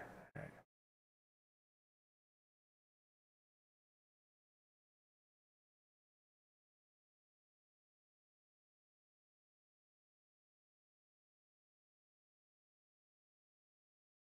Yeah, so that's what I mean, right? So that DVDO player, when it first came out, was absolutely crazy good. Like, holy crap good, nothing could top it, you know. But right now, the scaling algorithms that we have, and even doing it offline, would probably do a better job, which is why I just used this first. I used it in 480p just to deinterlace, because the deinterlacing on this is still excellent.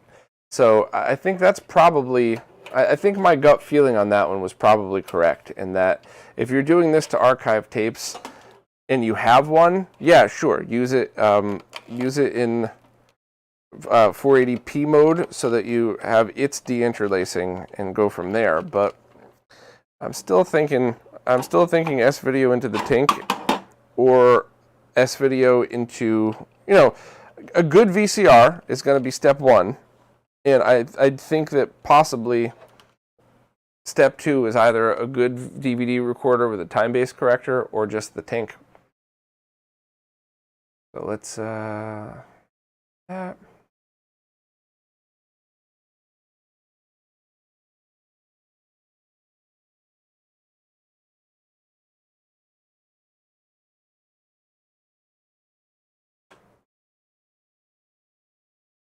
Oh, I need my batteries back.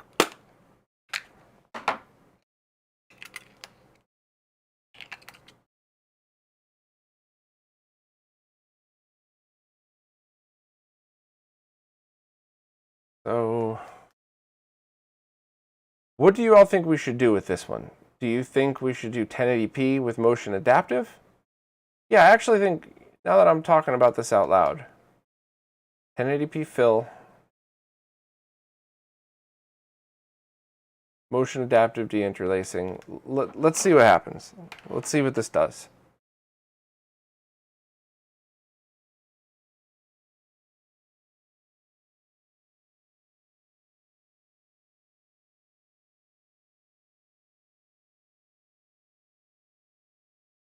Mighty Squirrel, I'm curious to see how S-video to the DVD recorder, 480p component out to component HDMI. So we could, one of the reasons I knew the stream was going to be so unbelievably long is because we could really start splitting hairs like that. But what I really wanted to determine for this one is, can you use DVD recorders for simplicity? Yes. Can you, can you find a device where you could just hit record? Yes, but it's not quite as good. And can you utilize the TINK? And it's really looking like if you have a capture card that can handle a decent quality capture, the TINK is winning. Especially if you're a retro gamer and you could use it for multiple things. So here is the TINK in 1080p.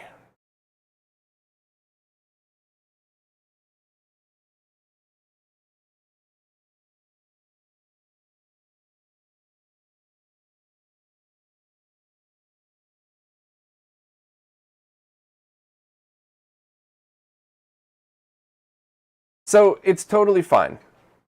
And it's the same deal as as using the VP50 in that you could scale it. If you're watching it on your TV, fine. But if you're going to be archiving footage, and if you're going to be backing up your tapes and stuff like that, I would actually use the TINK and record in its original resolution of 480i and not try to deinterlace with any devices. I think I would get that file on your computer, and then I would go from there as to how to actually do the proper deinterlacing and scaling of it.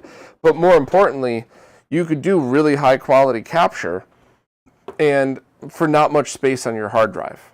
You know, you could do all of that stuff and end up walking away with a couple of gigs used versus a couple of terabytes if you had converted that to much higher resolutions.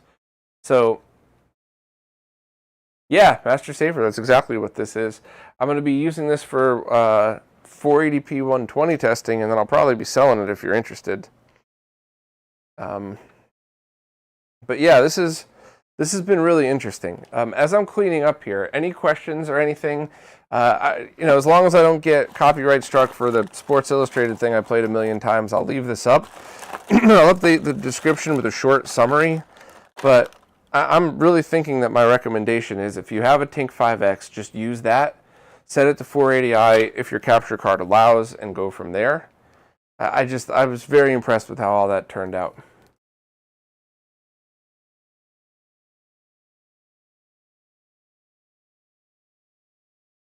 Yeah, so what I would like to end up using it for is, I know this is kind of weird, but I wanted to put like DVDs or any content that was supposed to be 24 frames per second into it. And then I believe even if your DVD outputs 60 hertz, I'm pretty sure the VP50 you could set it to reverse 3.2 pull down and then convert 24 to 120, thereby watching it, without any kind of judder whatsoever on it. I think that would be pretty neat. I have not had that test yet. And funny, that video I made on retro carts a while back. So in that video, I was talking about how your average AV cart from like schools or anything is too high. Well, I want one of those too high ones so that I could sit it next to my standing desk and put the VGA monitor my buddy Chris recently gave me on it, so I could have it always connected at like 800 by 600 in 120. I think that would be really cool.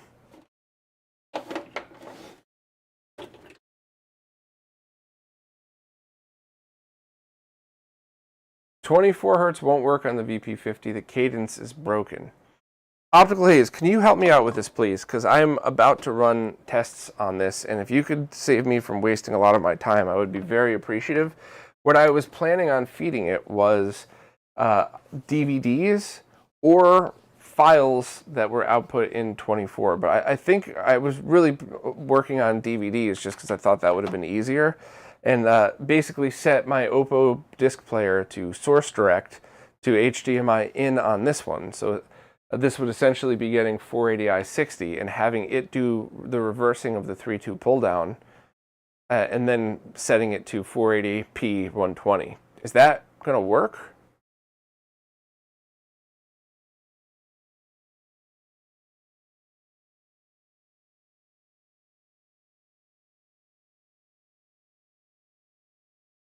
I'm going to keep messing around with this while we wait for the answer, because that's definitely something that I would love to know for sure, because I don't want to waste my time with it then.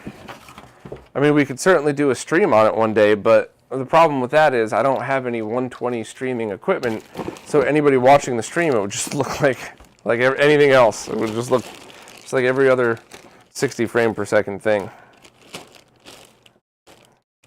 Right. Got that. What did I do with those? Here. The only thing I know is it stutters when watching a Laserdisc in 24 hertz on the VP50 Pro. There probably is a setting. I could be wrong, but my gut's telling me there's got to be some kind of setting, because 24p, I mean, that's That's the type of thing that videophiles have been complaining about for a very long time. And I even remember talking to Fudo about this, who said it would probably work as well and it was originally done for people who wanted to do things like CRT projectors that could handle 120 or even 72 hertz and go from there. Because that's definitely doable. A lot of CRTs could do 72 hertz. So 480p 72 means that you'd be able to do 3.2 pull down and actually watch that in the correct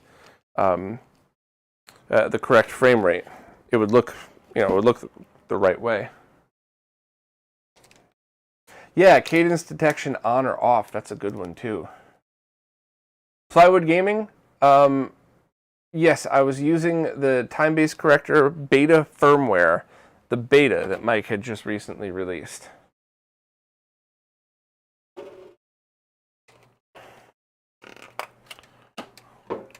Put this back up here.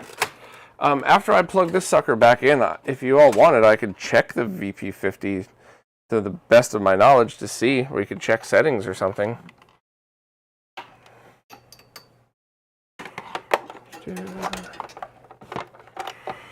Sorry, this probably isn't the best view.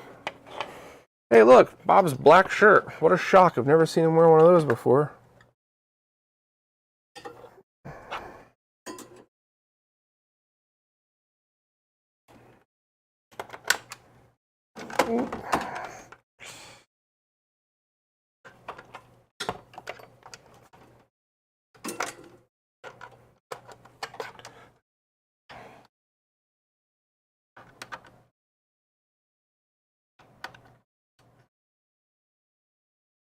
I do like this setup way better than the last one. I'm hopefully by the end of the summer, maybe September, I'd probably be able to do another room tour and show the updates to it, because I'm loving the flow of everything a lot better, both for the live streams, but also for just overall use. Like the CRT wall's been way different, so I think that'd be fun to do another room tour to show people where I've been at with that, because that was just huge help. All right, monitor is back where it's supposed to be. Let me check the chat. Ah, Ariel, yes it will.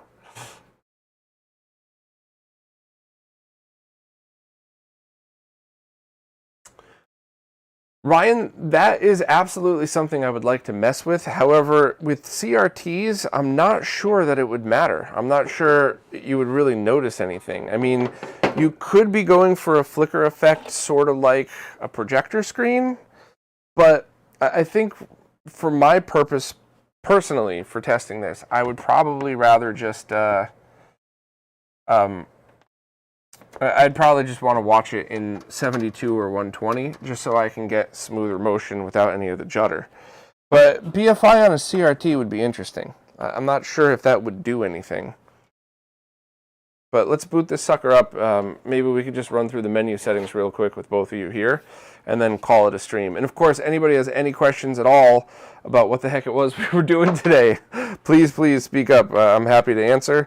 I will update the description before I have to leave later, just so like a short summary of what happened.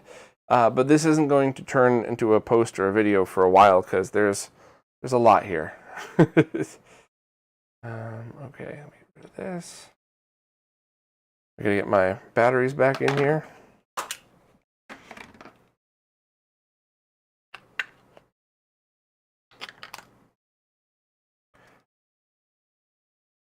Hey, Nicholas Armstrong, thank you so much for the super chat. I really appreciate it. That's nice of you. Nick said, this has been really helpful. I caught it late. Did I ever go through the Live Gamer 4K setting for 480i? Or did I have to use VDub 2? And if so, what were the settings? So that's the other thing I really want to verify. I'm going to read you what Dark Aries said. So he had said, I believe something can be being interlaced is actually just a flag. In either case, so long as you record at 60 hertz, frames per second, whatever, and is in weave mode, it could be turned into an interlaced product and then deinterlaced at a later date. So Ace chimed in saying that he doesn't think that does a good job with 480i. I also have some data path equipment here that I haven't really had a chance to test yet. So Nicholas, that's really the other reason why I didn't want to show too much of that or spend too much time, because I want to get a good workflow set up. So at the very least, what this might turn into is a post and a guide on how to capture 480i using the LiveGamer 4K or data path cards. Because that's also really important. It's way harder than you would expect. There isn't just a push a button and record 480i like there is for other settings, which I don't understand. So thank you very much for the super chat, but the real answer to that's going to unfortunately be going to be at a later date, because I'm not really sure. Oh, that fucking thing again. God damn it. Let me try plugging it into the data path again. Once again, if this crashes the stream, you're all awesome. Think you're the best. It very often crashes when I do stuff like this. And if not, we'll take one quick look at those other settings. We have a crash? No? No? No? Oh, right. Okay. So for input setup, it would have just been any one of these other, it would probably be an HDMI input, but it would be outputting 480i 60 from a DVD player. So input adjust, I think cadence detection, would that have to be on or off for that to work properly?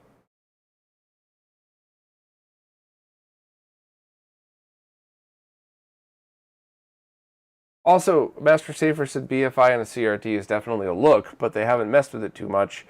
And it's kind of a moot point since CRTs go black between refreshes anyway. Yeah, they only draw one line at a time.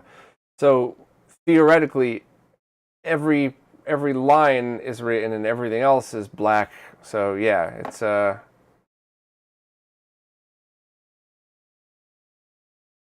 Take care, Ash. Thanks for swinging by. So cadence detection on, and then output setup. Maybe this will end up crashing it as well, but let's format. Let's go into user and go from there.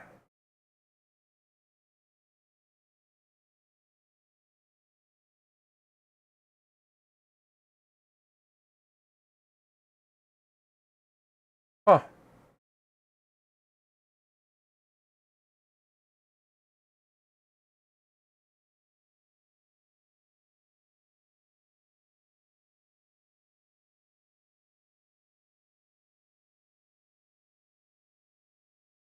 I thought user would allow me to.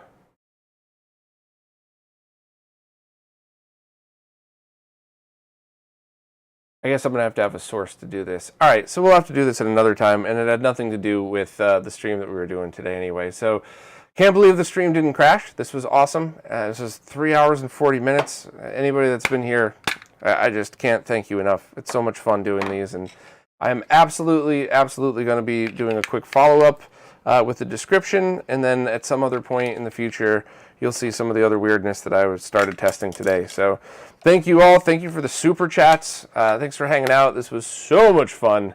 And yeah, Ariel, we'll be talking soon. I'm looking forward to seeing all that stuff. So thank you all very much, and I will see you in the next one.